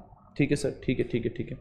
This is also not applicable on promotion of tourism, foreign investment, international bidding, कि अगर आप टूरिज्म के लिए करना चाहते हो तो आप कितने भी लिमिट का करो, परमिशन की जरूरत नहीं है। फॉरेन इन्वेस्टमेंट्स को इनवाइट करने के लिए करना चाहते हो, कितने भी अमाउंट का करो, कोई लिमिट नहीं है। आप इंटरनेशनल बिडिंग के लिए भी करना चाहते हो, कितने भी अमाउंट का करो, कोई रिस्ट्रिक्शन नहीं है। इन तीनों को छोड़ के अगर आप फॉरेन प्रिंट मीडिया में एडवर्टीजमेंट करना चाहते हो मोर देन $10,000, तो वहां पे आपको अप्रूवल लेना होगा एमओएफ का, ठीक है। Next, remittance for membership of PNI club, protection and indemnity insurance club. तो कैसा होता है प्रोटेक्शन एंड इंडेमनिटी इंश्योरेंस? जैसे कि इंडिया में इंश्योरेंस कंपनीज होती है, ऐसे वर्ल्ड में बड़े बड़े क्लब होते हैं जहां पे लोग मिलकर इंश्योरेंस ले लेते हैं, ठीक है, ताकि अगर किसी को भी नुकसान हो तो उस क्लब से पैसा आ जाएगा। सो ये जो remittance for membership of PNI club, कि पीएनआई क्लब की मेंबरशिप का पैसा आप देना चाहते हो, कि मैं बहुत बड़ा बिजनेस हूं, मैं पीएनआई मेंबरशिप के क्लब की मेंबरशिप का पैसा देना चाहता हूं, तो ये आप दे सकते हो एमओएफ के अप्रूवल से। Next is remittance of freight of vessel chartered, remittance of freight of vessels chartered. अभी मैं कुछ और भी डिस्कस करूंगा, एफओबी वगैरह तब डिटेल में बात करेंगे, बट एक बार आइडिया लगा लो कि कोई भी हम वेसल भेज रहे हैं तो उसका जो फ्रेट का पैसा है बाय पीएसयू वो हमें देना है। फ्रेट का पैसा लगता है आपका, वो अगर फ्रेट का पैसा लेना है आपको अपने सामान जो आप बाहर भेज रहे हैं तो वो आप पे कर सकते हैं आफ्टर टेकिंग अप्रूवल फ्रॉम एमओएसटी, ठीक है। ये आपने कभी नहीं सुना, फ्रीडम मिनिस्ट्री ऑफ सरफेस रहता है, सरफेस ट्रांसपोर्ट, बताऊंगा मैं फुल फॉर्म बाकी। तो रेमिटेंस ऑफ फ्रेट, अगर आपको फ्रेट देना है उसके लिए पैसा चाहिए तो आप एमओएसटी के अप्रूवल से ले सकते हैं। Next, payment of import through ocean transport, कि अगर आपने कोई भी इंपोर्ट कराया है थ्रू ओशियन ट्रांसपोर्ट उसका पैसा देना है तो वो भी आप एमओएसटी से दे सकते हो बाय गवर्नमेंट डिपार्टमेंट और PSU on CIF basis. Sir क्या होता है सीआईएफ बेसिस में बताऊंगा, सब एफओबी एफएस ये सब बताऊंगा एकदम आराम से, कि एफओबी एफएस के बेसिस पे नहीं, सीआईएफ बेसिस पे अगर आपने कोई भी इंपोर्ट का पेमेंट करना है तो वो भी आप कर सकते हैं ministry of ST surface transport के अप्रूवल से। Next, remittance of container detention charges exceeding the rate prescribe by director general of shipping. तो remittance of container detention charges, कि जो कंटेनर आपके बाहर से आए उसको डिटेन कर लिया गया, उसको डिटेन कर लिया गया, फिर आपके कंटेनर बाहर गए थे वो डिटेन हो गए तो कंटेनर डिटेंशन चार्जेस आपके ऊपर लग गए। तो आपको कंटेनर कहीं पे रखना था थोड़े समय के लिए, तो कंटेनर डिटेंशन चार्जेस आपके ऊपर लग गए हैं। ये कुछ लिमिट तक तो अलाउड है, कुछ लिमिट तक तो अलाउड है फ्रीली, लेकिन वो लिमिट से अगर ज्यादा हो गया, उस लिमिट से ज्यादा कंटेनर डिटेंशन चार्जेस पे करने पड़ गए तो एमओएसटी के अप्रूवल से पे कर सकते हो। Next is multi modal transport operators making remittances to their agent abroad. Multi modal transport operators का मतलब क्या होता है, जो एक एंड टू एंड ट्रांसपोर्ट का काम हैंडल करते हैं, यहां से वहां तक पहुंचाना है, उसके बीच में सी भी आ जाएगा, फ्लाइट भी आ जाएगा, ट्रेन भी आ जाएगा, बस भी आ जाएगा, प्राइवेट कार भी आ जाएगा। तो हमने एक व्यक्ति से सीधा बात कर ली कि आप ये पूरा हमारा ट्रांसपोर्ट करवा दो यहां से वहां तक, पूरा इसमें सी आएगा, एयर आएगा, सब आपको मैनेज करना है, इसके लिए हम आपको इतना पैसा दे देंगे। तो हम अगर वो पैसा देना चाहते हैं किसी मल्टी मॉडल ट्रांसपोर्ट ऑपरेटर को तो वो हम दे सकते हैं डीजी ऑफ एस के रजिस्ट्रेशन लेने के बाद में। डीजी ऑफ एस क्या होता है ये भी आपको बताऊंगा, डायरेक्टर जनरल रहता है, तो ये व्यक्ति से हमें पहले रजिस्ट्रेशन सर्टिफिकेट लेना होता है, उसी के बाद हम मल्टी मॉडल ट्रांसपोर्ट ऑपरेटर को पैसा दे सकते हैं। Next last, remittance of hiring charges of transporters by TV channel और इंटरनेट सर्विस प्रोवाइडर। तो टीवी चैनल से इंटरनेट सर्विस प्रोवाइडर को ट्रांसपोर्टर्स अपॉइंट कर रखने पड़ते हैं, हायर करने पड़ते हैं। तो ये ट्रांसपोर्टर्स जो इन्होंने वर्ल्ड वाइड रखे हैं, इन ट्रांसपोर्टर का जो हायरिंग चार्जेस इनको देना पड़ता है वो रेमिट करना पड़ रहा है, तो वो भी आप कर सकते हैं MOIB के अप्रूवल से, ब्रॉडकास्टिंग वगैरह। सर कुछ नहीं समझ रहा, मैं आपको कह रहा हूँ एकदम चिल, मेरे साथ में बने रहो। सबसे पहले ये मिनिस्ट्रीज की फुल फॉर्म एक बार ध्यान रखो दिमाग में, बस कभी कंफ्यूजन नहीं होना चाहिए। HRD, अरे नहीं कहाँ जा रहा है, रुक जा। यस, एकदम पेशेंटली बैठो, ठीक है ना। HRD ministry of human resource department, HRD लिखा है मतलब ministry of human resource department. MOF तो आपको पता ही है of course, ministry of finance. MOST ministry of surface transport, MOST ministry of surface transport. MOIB ministry of information and broadcasting, and DGOFS मतलब director general of shipping, इससे registration certificate obtain करना है। Sir ये बहुत ज़्यादा heavy नहीं हो रहा है यार, मैं आपको क्या कह रहा हूँ, एकदम चिल करके बैठो, बिकॉज हैवी तो भैया सबके लिए ना। धीरे धीरे ये सब इजी होने वाला है। अभी हम देख रहे हैं कि क्या क्या है कैपिटल और करंट में, ठीक है बेटा जी सर, कोई घबराने की बात नहीं। ओके, तो ये क्या है, these are transactions where central government approval is required. हम कहाँ पर है सर, हम क्यों हैं सर, कुछ समझ नहीं आ रहा है। इधर देखो, हम लोगों ने पढ़ा था capital account transaction, current account transaction, फिर कैपिटल अकाउंट ट्रांजैक्शन में हमने पढ़ लिया प्रोहिबिटेड के 5 केसेस, फ्रीली परमिसिबल के 2 केसेस, और बाकी सारे ट्रांजैक्शंस को रेगुलेटेड में माना जाता है कि बाकी सारे ट्रांजैक्शन के लिए RBI का अप्रूवल चाहिए, हो गया। फिर मैं करंट अकाउंट ट्रांजैक्शन पे, करंट अकाउंट ट्रांजैक्शन में सबसे पहले हमने देखा प्रोहिबिटेड, तो 6 ट्रांजैक्शन से जो प्रोहिबिटेड है करंट में। फिर आ रहे हैं करंट अकाउंट ट्रांजैक्शन के रेगुलेटेड, कि करंट अकाउंट में आपको इनमें से कुछ भी करना है, so you will have to obtain the approval of central government, this respective ministries. नहीं, I want you to read it once, बस शांति से रीड करते जाओ, what I am saying just follow, ये पूरा रीड करो एक बार।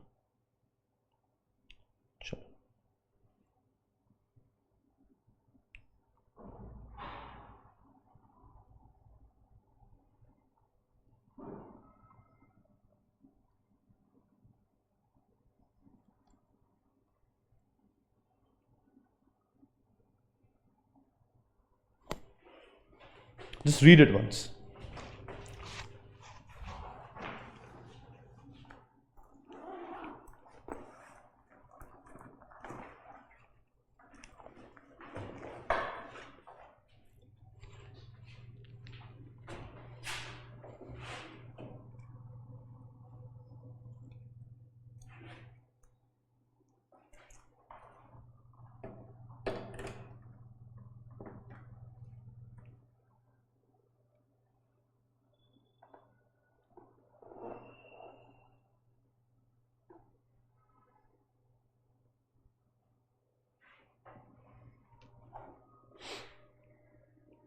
Go through it आराम से।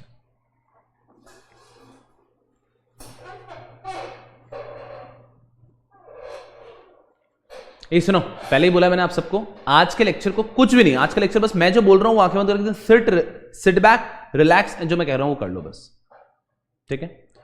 और फिर जिस दिन मैं बोलूंगा कि कैपिटल अकाउंट कंप्लीट कर दिया मैंने, उस दिन अगर एक भी डाउट हो तो कहिएगा, ठीक है। तो अभी सिर्फ मैं कह रहा हूं वैसे करते रहो।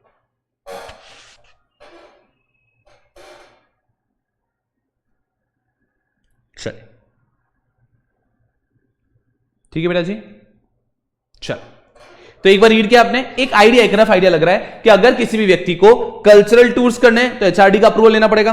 किसी भी व्यक्ति को remittance of price money sponsorship करना है exceeding the limit of $1 lakh तो उसको HRD का अप्रूवल लेना पड़ेगा। उसके बाद में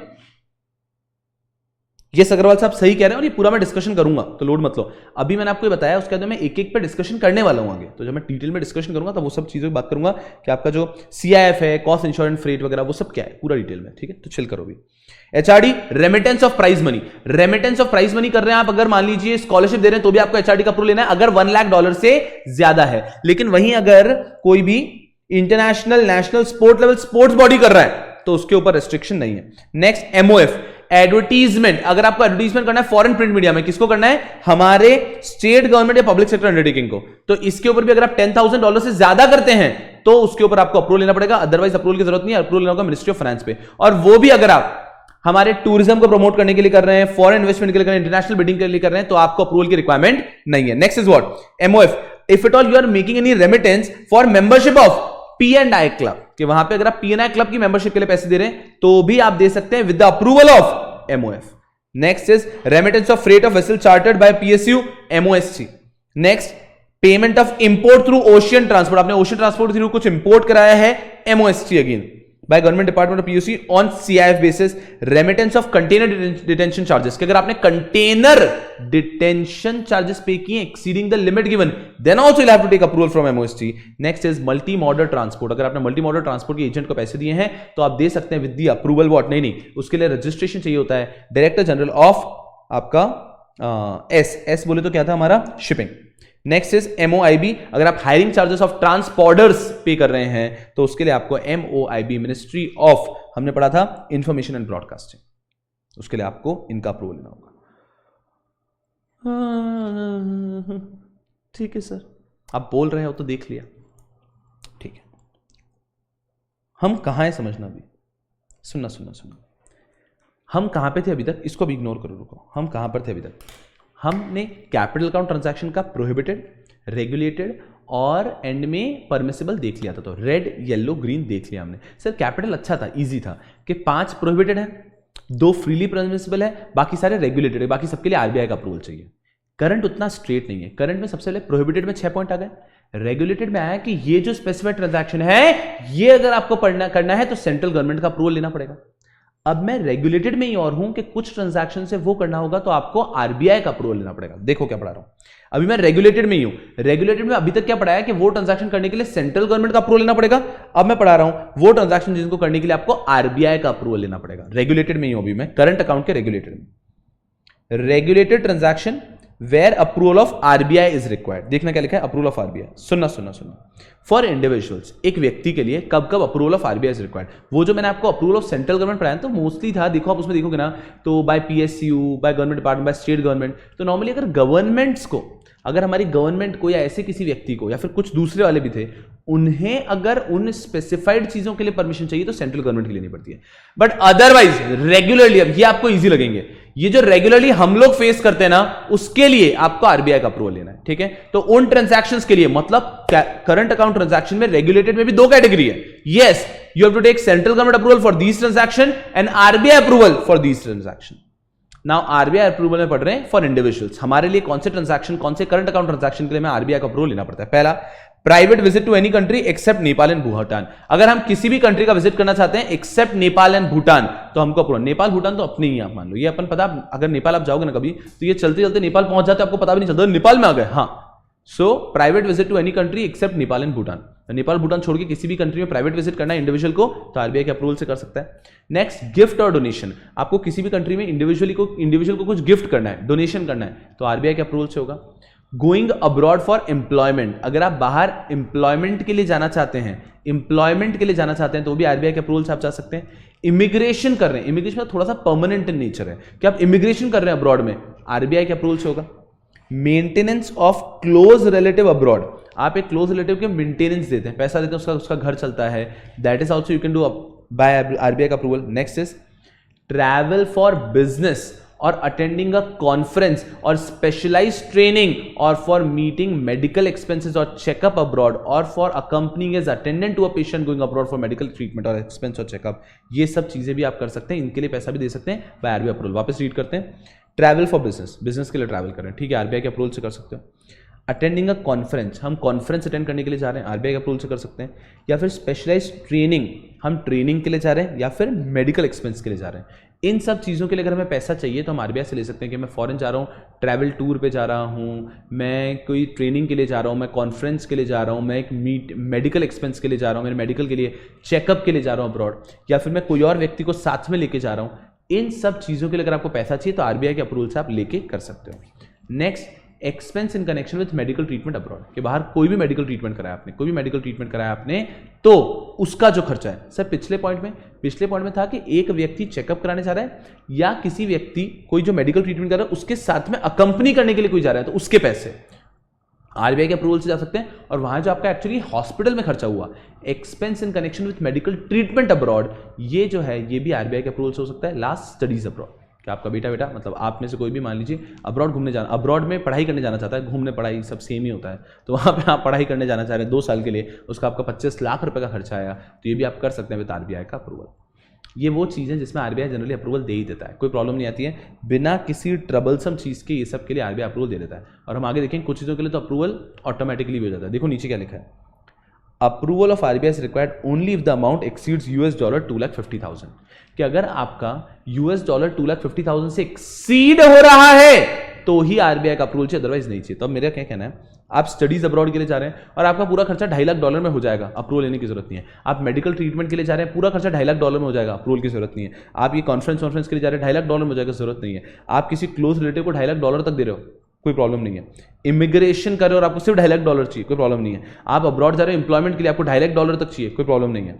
गिफ्ट या डोनेशन देना चाहते हो $2.5 लाख तक, $250,000 तक, कोई प्रॉब्लम नहीं है। और private visit to any country, आप बाहर घूमने जा रहे हो, $250,000 तक ही आपको चाहिए, कोई प्रॉब्लम नहीं है, आरबीआई की परमिशन भी नहीं लगेगी। तो ये कुछ ऐसे ट्रांजैक्शन है जो regularly current account actually current है, ऐसे ही घूमते फिरते होते रहते हैं। लेकिन अगर ये ट्रांजैक्शन 2,50,000 से ज्यादा हो चाहिए, आपको $250,000 से ज्यादा करना है, देन आपको अप्रूवल लगेगा, ओके। अब दिमाग में एक डाउट आ सकते हैं कि 2,50,000 सर वन टाइम लिमिट है, पर ईयर की लिमिट है या क्या है, ये सब हम डिस्कशन में आगे लेंगे। अभी ओवरव्यू में सिर्फ समझो कि अगर 2,50,000 तक आपको फॉरेन एक्सचेंज चाहिए होता है फॉर दीज पर्पजेज, तो आरबीआई की परमिशन लेने की जरूरत नहीं है। लेकिन अगर 2,50,000 से ज्यादा आपको फॉरेन एक्सचेंज चाहिए फॉर दीज पर्पसेस, तो आरबीआई की परमिशन लेनी होगी।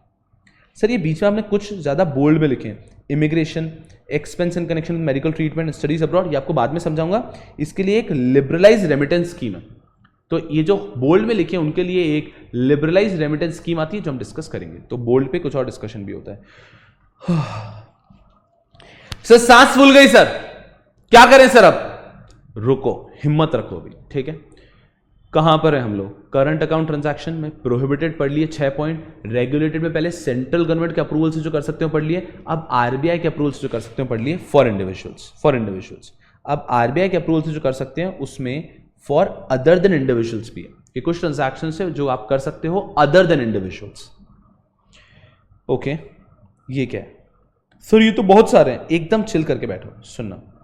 Other than individuals which are not covered under liberalised remittance scheme also, if you want to donation exceeding 1% of their foreign exchange earning during the previous 3 financial year, पिछले 3 financial year की हमारी जो foreign exchange earning है उसका 1% से ज्यादा हम donate करना चाहते हैं, या फिर $50 लाख, whichever is less, इनमें से जो भी लेस है अगर उतना हम डोनेट करना चाहते हैं, क्या 1% of what we have received, 1% of what we have received पिछले 3 साल का एवरेज वो, या $50 लाख, whichever is less, इतना अगर हम डोनेशन करना चाहते हैं किसे? For creation of chair in reputed educational institution, contribution to fund not being an investment fund promoted by educational institution के फंड में हम कंट्रीब्यूट करना चाहते हैं, या contribution to a technical institution और बॉडी और association in the field of activity of the donor company, इनमें से कहीं पे भी अगर हम कंट्रीब्यूशन करना चाहते हैं तो आपको लेना होगा आरबीआई का अप्रूवल। इंडिविजुअल्स के पॉइंट हो गए, ये अदर देन इंडिविजुअल, एक कंपनी है, कंपनी कहीं पे कंट्रीब्यूट करना चाहती है तो उसको आरबीआई का अप्रूवल लेना पड़ेगा, तभी वो ये कंट्रीब्यूट कर सकती है। More than 1% of their earning, average earning preceding last 3 years, and the second point is और $50 लाख, whichever is less। इतना अगर आप कंट्रीब्यूट करना चाहते हो एजुकेशनल इंस्टीट्यूशन में या फिर किसी और इंस्टीट्यूशन में, टेक्निकल रिसर्च हो रही है जहां पे, तो आप आरबीआई के अप्रूवल के बाद ही कर सकते हो। सर आई तो क्विट हिम्मत एकदम मस्ती से बनाए रखना। मैं वापस वही चीज बोल रहा हूं, मैं बार बार क्यों बोल रहा हूं, बिकॉज आई अंडरस्टैंड बार बार आपकी हिम्मत बीच में टूट रही होगी। अगर लास्ट सेशन के अंदर आपको ये लगे कि फेमा में हल्का सा भी मेरा कुछ वीक स्पॉट है ना, तो कहिएगा। तो जस्ट बने रहो, एग्जाम में बहुत बढ़िया फ्री के मार्क्स आपको मिलेंगे, just focus. Next is what?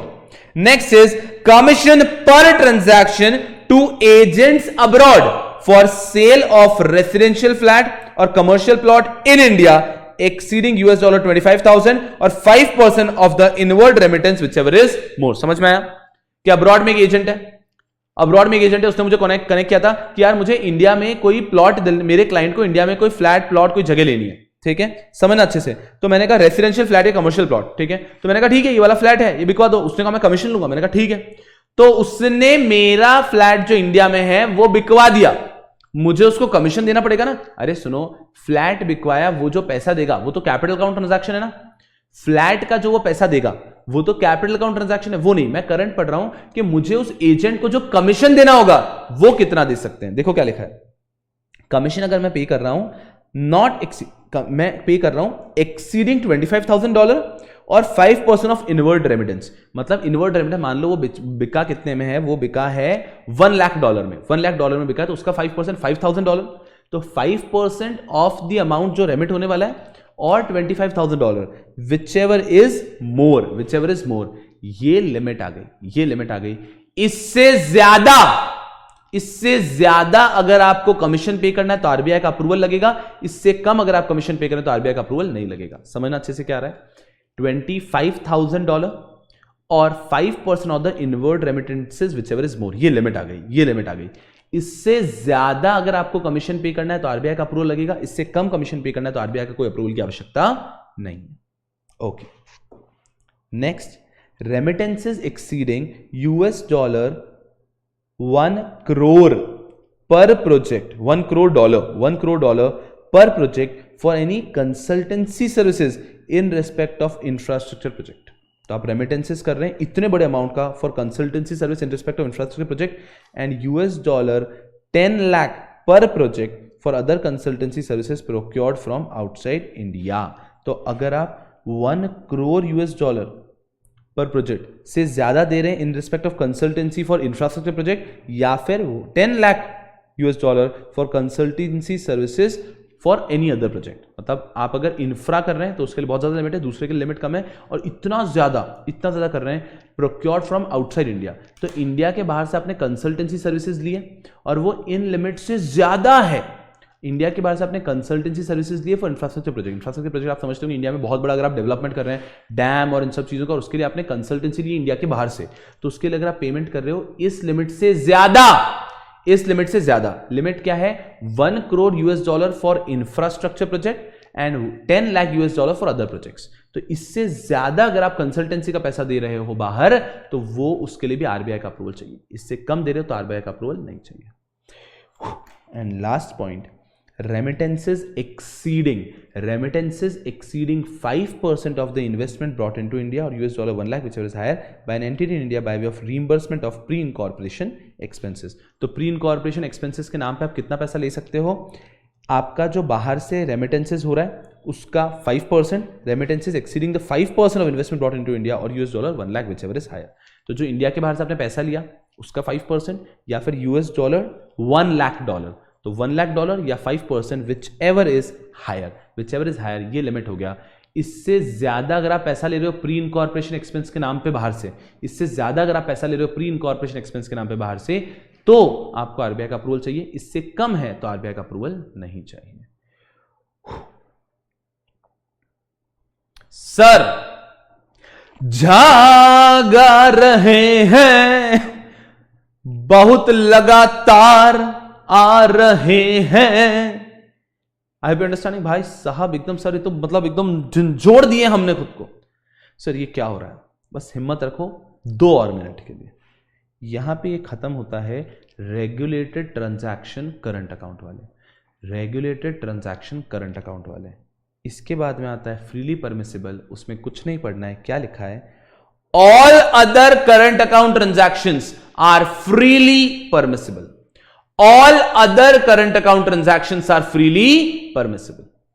तो ये जो ऊपर रेगुलेटेड में इतने सारे पड़े ना कि सेंट्रल गवर्नमेंट का अप्रूवल लेना है इन सब चीजों के लिए, आरबीआई का इंडिविजुअल के लिए इस लिमिट से ऊपर है तो लेना है, और अदर देन इंडिविजुअल कंपनीज के लिए ये लिमिट से ज्यादा है तो अप्रूवल लेना है। अगर उसमें कोई भी ट्रांजैक्शन कवर नहीं होता है और प्रोहिबिटेड में भी कवर नहीं हुआ है तो ये मान लीजिए वो सब फ्रीली परमिसिबल है।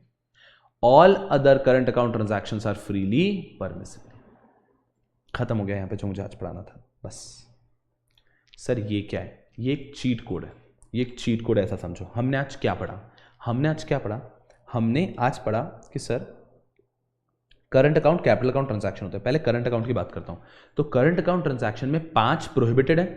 अब यहां पे मुझे आपका बस फोकस चाहिए, अभी तक क्या है जो टॉपिक से आपका फोकस हटा होगा 100% फोकस वहां पे ले आओ, वापस ले आओ, पर्पस डिफीट हो जाएगा इस पूरे सेशन का। अदरवाइज कैपिटल अकाउंट ट्रांजैक्शन हमें पढ़े कि 5 प्रोहिबिटेड है सर, 5 तो प्रोहिबिटेड ट्रांजैक्शन है, बात ही खत्म। There are 5 transactions which are completely prohibited, there are 2 transactions which are freely permissible and all the remaining transactions are considered to be regulated which require RBI approval. तो capital ने क्या किया है, उन्होंने स्पेसिफाई किया प्रोहिबिटेड और freely permissible, और बचा जो भी बच गया उसके लिए आरबीआई अप्रूवल चाहिए, वो हो गया रेगुलेटेड में। तो देखो तीन तरह से डिवाइड होते हैं, प्रोहिबिटेड जो आप कर ही नहीं सकते, रेगुलेटेड जो आप परमिशन की बात कर सकते हो, और फ्रीली परमिसिबल जो आप बिना परमिशन के कर सकते हो। Regulated, freely permissible and prohibited. Prohibited मतलब रेड लाइट जो कि भैया जी आप कर ही नहीं सकते, प्रोहिबिटेड जो आप कर ही नहीं सकते, रेगुलेटेड जो आप परमिशन के बात कर सकते हो, एंड फ्रीली परमिसिबल जो बिना परमिशन के कर सकते हो। तो कैपिटल अकाउंट का सबको ध्यान है, 5 prohibited transactions are there, 2 freely permissible transactions are there, and all other are regulated. 5 prohibited वो सब चिट फंड बोल दो, निधि कंपनी बोल दो, उसके बाद में ट्रांसफरेबल डेवलपमेंट राइट बोल दो, प्लांटेशन बोल दो, उसके बाद में जो रियल एस्टेट बोल दो, ये सब हो गए 5 प्रोहिबिटेड। ये 5 कैपिटल अकाउंट ट्रांजैक्शंस प्रोहिबिटेड है। There are 2 transactions which are freely permissible. कौन से 2 ट्रांजैक्शंस फ्रीली परमिसिबल है भैया जी? 2 ट्रांजैक्शन ये वाले फ्रीली परमिसिबल थे। कौन सा? आपका जो इन्वेस्टमेंट है वो डेप्रिसिएशन हो रहा है, depreciation of investment, value of investment, और उसके बाद में अमोर्टाइजेशन ऑफ लोन, ये हो गए फ्रीली परमिसिबल। इनके अलावा जो भी हैं वो सब, उन सब को आप कर सकते हो। इनके अलावा 5 और 2 7, इन 7 ट्रांजैक्शन के अलावा कोई भी कैपिटल अकाउंट ट्रांजैक्शन करना है तो आरबीआई के अप्रूवल से कर लेना। इन 7 ट्रांजैक्शन के अलावा कोई भी कैपिटल अकाउंट ट्रांजैक्शन करना है तो आरबीआई के अप्रूवल से कर लेना। Are you all with me up till here? बोलो नहीं, अब मुझे थोड़ा सा आपका प्रोएक्टिवनेस चाहिए। कैपिटल अकाउंट में ये बात समझ में आई जो मैंने बोला क्या? अभी तक जो मैंने बोला वो समझ में आई क्या? अब एक हम सब चीजें डिटेल में पढ़ने वाले हैं, बट ये ओवरव्यू जब तक क्लियर नहीं तो मजा ही नहीं आएगा। मैं सीधा पढ़ाना चालू कर दूंगा, ये पहला पॉइंट है उसमें ये है, सेकंड में ये है, थर्ड में ये है, आपको मजा ही नहीं आएगा जब तक आपको पूरा ओवरव्यू नहीं पता है। तो this gives you nice overview, क्या कैपिटल में इतने, करंट में इतने, प्रोहिबिटेड ये है। अब अगर एक एक ट्रांजैक्शन को पढ़ेंगे तो मजा आएगा पढ़ने। यहां तक सब लोग मेरे साथ हैं क्या? नहीं नहीं नहीं, बोलो, आप नहीं बोल रहे, मैं आगे नहीं बढ़ रहा। Are you all with me up till here? Capital account transaction ये दिमाग में क्लियर, फिर करंट की बात करता हूं। कैपिटल अकाउंट ट्रांजैक्शन में दिमाग में बैठ गया क्या? प्रोहिबिटेड 5, फ्रीली परमिसिबल 2, बाकी सब रेगुलेटेड। तो ये 7 के अलावा कोई भी ट्रांजैक्शन करना है तो आरबीआई के अप्रूवल से हो सकता है। ये 7 के अलावा कोई भी ट्रांजैक्शन करना है तो आरबीआई के अप्रूवल से हो सकता है। ये 7 के अलावा कोई भी ट्रांजैक्शन करना है तो आरबीआई के अप्रूवल से हो सकता है। चलिए बोलो बोलो बोलो बोलो।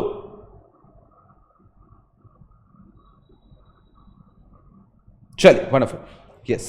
सो ये हो गए कैपिटल अकाउंट ट्रांजैक्शन। ये capital account transaction I guess हर एक के दिलो दिमाग में बैठ चुका है। ये 5 प्रोहिबिटेड है, ये दो फ्रीली परमिसिबल है, कोई परमिशन की जरूरत नहीं है, और इन 7 के अलावा कुछ भी करना है तो उसके लिए आपको आरबीआई का अप्रूवल चाहिए। कैपिटल अकाउंट हो गया। अब आया करंट अकाउंट में। करंट अकाउंट डिफिकल्ट है। करंट अकाउंट में सबसे पहले 6 प्रोहिबिटेड है। करंट अकाउंट में सबसे पहले 6 प्रोहिबिटेड ट्रांजैक्शन है। बहुत सारे बड़े यहाँ पे लॉटरी विनिंग का पैसा है, रेमिटेंस कर रहे हैं उसके लिए, या फिर कमीशन पे कर रहे हैं हम एक्सपोर्ट के लिए, जो पैसा इंडिया में आ ही नहीं रहा है, रुपी को एक्सपोर्ट क्रेडिट स्कीम में जा रहा है, पैसा इंडिया में आ ही नहीं रहा है। ये सारे ऐसे हमने टोटल 6 ट्रांजैक्शन पढ़े, ऐसे हमने टोटल 6, फिर कॉल बैक सर्विसेज पढ़ लिया, ट्रांसपोर्टर पढ़ लिया, ऐसे 6 ट्रांजैक्शन पढ़े हमने। ये 6 ट्रांजैक्शन के लिए पैसा प्रोहिबिटेड है, आप पैसा दे ही नहीं सकते। ये 6 ट्रांजैक्शन के लिए कॉल बैक सर्विस पड़ी, डिविडेंड इक्वलाइजेशन वाला भी पॉइंट पड़ा, ऐसे हमने 6 पॉइंट पढ़े। ये 6 पॉइंट्स के लिए आप करंट अकाउंट ट्रांजैक्शन के लिए पेमेंट नहीं कर सकते, प्रोहिबिटेड है। तो जैसे कैपिटल अकाउंट में 5 प्रोहिबिटेड है, करंट अकाउंट में 6 प्रोहिबिटेड है, ये तो आप कर ही नहीं सकते। सो कैपिटल अकाउंट में 5 ट्रांजैक्शन प्रोहिबिटेड है जो आप नहीं कर सकते, करंट अकाउंट में 6 ट्रांजैक्शन प्रोहिबिटेड है, आप नहीं कर सकते। लेकिन करंट अकाउंट में अलग क्या हो गया? कैपिटल में क्या करा है? कैपिटल में उन्होंने 5 बता दिए प्रोहिबिटेड है, 2 बता दिए फ्रीली परमिसिबल है, and all the remaining will be covered under regulated. यहां पे इन्होंने ऐसा नहीं किया। यहां पे इन्होंने करंट अकाउंट में प्रोहिबिटेड बता दिए, रेगुलेटेड भी बता दिए, and all others are freely permissible ऐसा बोल दिया। All others are freely permissible ऐसा बोल दिया। तो ये थोड़ा सा मतलब आपको समझ में आना चाहिए कि रेसिडुअरी क्लॉज जो है, रेसिडुअरी जो है कैपिटल अकाउंट में रेसिडुअरी कौन सा है? कैपिटल अकाउंट में रेसिडुअरी आता है रेगुलेटेड, कि सारे बचे हुए रेगुलेटेड में। और करंट अकाउंट में रेसिडुअरी में कौन सा आता है? करंट अकाउंट में रेसिडुअरी में आता है आपका फ्रीली परमिसिबल, के बाकी सारे फ्रीली परमिसिबल है। तो करंट अकाउंट की बात करते हैं। पहले 6 प्रोहिबिटेड ट्रांजैक्शन है, फिर आते हैं रेगुलेटेड। रेगुलेटेड में सेंट्रल गवर्नमेंट की अपनी लिस्ट है कि ये जो सारे ट्रांजैक्शन है, कल्चरल टूर कर रहे हो बाहर, आप ये सारे एक्सपेंस करना चाहते हो, आप ये सारा करना चाहते हो, आप वहां पे फॉरेन प्रिंट मीडिया में इन्वेंटरीज में करना चाहते हो, आप एक स्कॉलरशिप देना चाहते हो इस लिमिट से ज्यादा, ये सारे जो ट्रांजैक्शन है जो आप बच्चों को याद नहीं हुए बट आपको पता है एक लिस्ट है वहां पे, ये सारे जो ट्रांजैक्शन है ये ट्रांजैक्शन आप कर सकते हो with the approval of central government regulated में। फिर आरबीआई की लिस्ट चाहिए, इंडिविजुअल के लिए एक लिस्ट चाहिए, अदर देन इंडिविजुअल के लिए एक लिस्ट चाहिए कि इंडिविजुअल को अगर उस लिमिट से बाहर कुछ भी काम करना है तो उसके लिए आरबीआई का अप्रूवल लेना पड़ेगा, और अदरवाइज देन इंडिविजुअल की भी लिमिट दे रखी कि उस लिमिट से बाहर अगर काम करना है तो आरबीआई का अप्रूवल लेना पड़ेगा।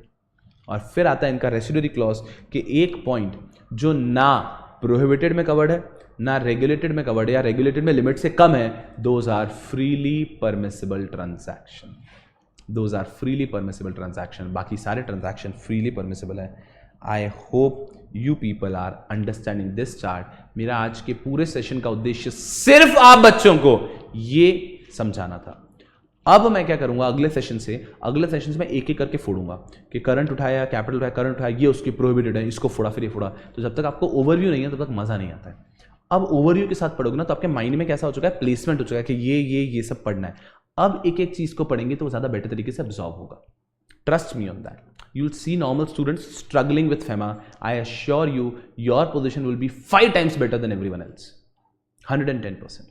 So just patiently ये आपको सब क्लियर होना चाहिए। तो आज के सेशन बस अब कंप्लीट हो जाएगा सेशन। आज के सेशन का टेक अवे इतना सा दिमाग में ये चीज बैठ जानी चाहिए, capital account transaction, current account transaction. So there are capital account transaction, there are current account transaction. Capital account transaction, current account transaction. Capital account transaction में भी 3 कैटेगरीज हैं, prohibited, regulated and freely permissible. Prohibited में 5 हैं, freely permissible में 2 हैं, बाकी सारे regulated में आ जाते हैं, आरबीआई अप्रूवल से होगा। वहीं मैं आता हूं फिर करंट अकाउंट ट्रांजैक्शन में 6 prohibited, then there is a detail list under regulated कि ये है सेंट्रल गवर्नमेंट अप्रूवल से करोगे, ये इंडिविजुअल्स आरबीआई के अप्रूवल से करेंगे, ये कंपनीज आरबीआई के अप्रूवल से करेंगी, वो सब रेगुलेटेड। और जो ट्रांजैक्शन कहीं कवर नहीं हुआ वो सब हो जाएंगे फ्रीली परमिसिबल में। I hope you are all with me, I hope you are all with me. Clear है क्या बेटा जी? तो मैं आशा करता हूं कि आप सब बच्चे मेरे साथ में क्लियर है। मेरी आपसे आज एक अपेक्षा रहेगी, फेमा अगर आपको सच में बहुत सुपर्ब करना है तो आपने कल के सेशन के पहले रीड करके आना है। क्या? ये 5 शीट्स, ये जो 4-5 शीट्स मैंने आज पढ़ाई ना, ये मैं आपको दे दूंगा। ये शीट नहीं,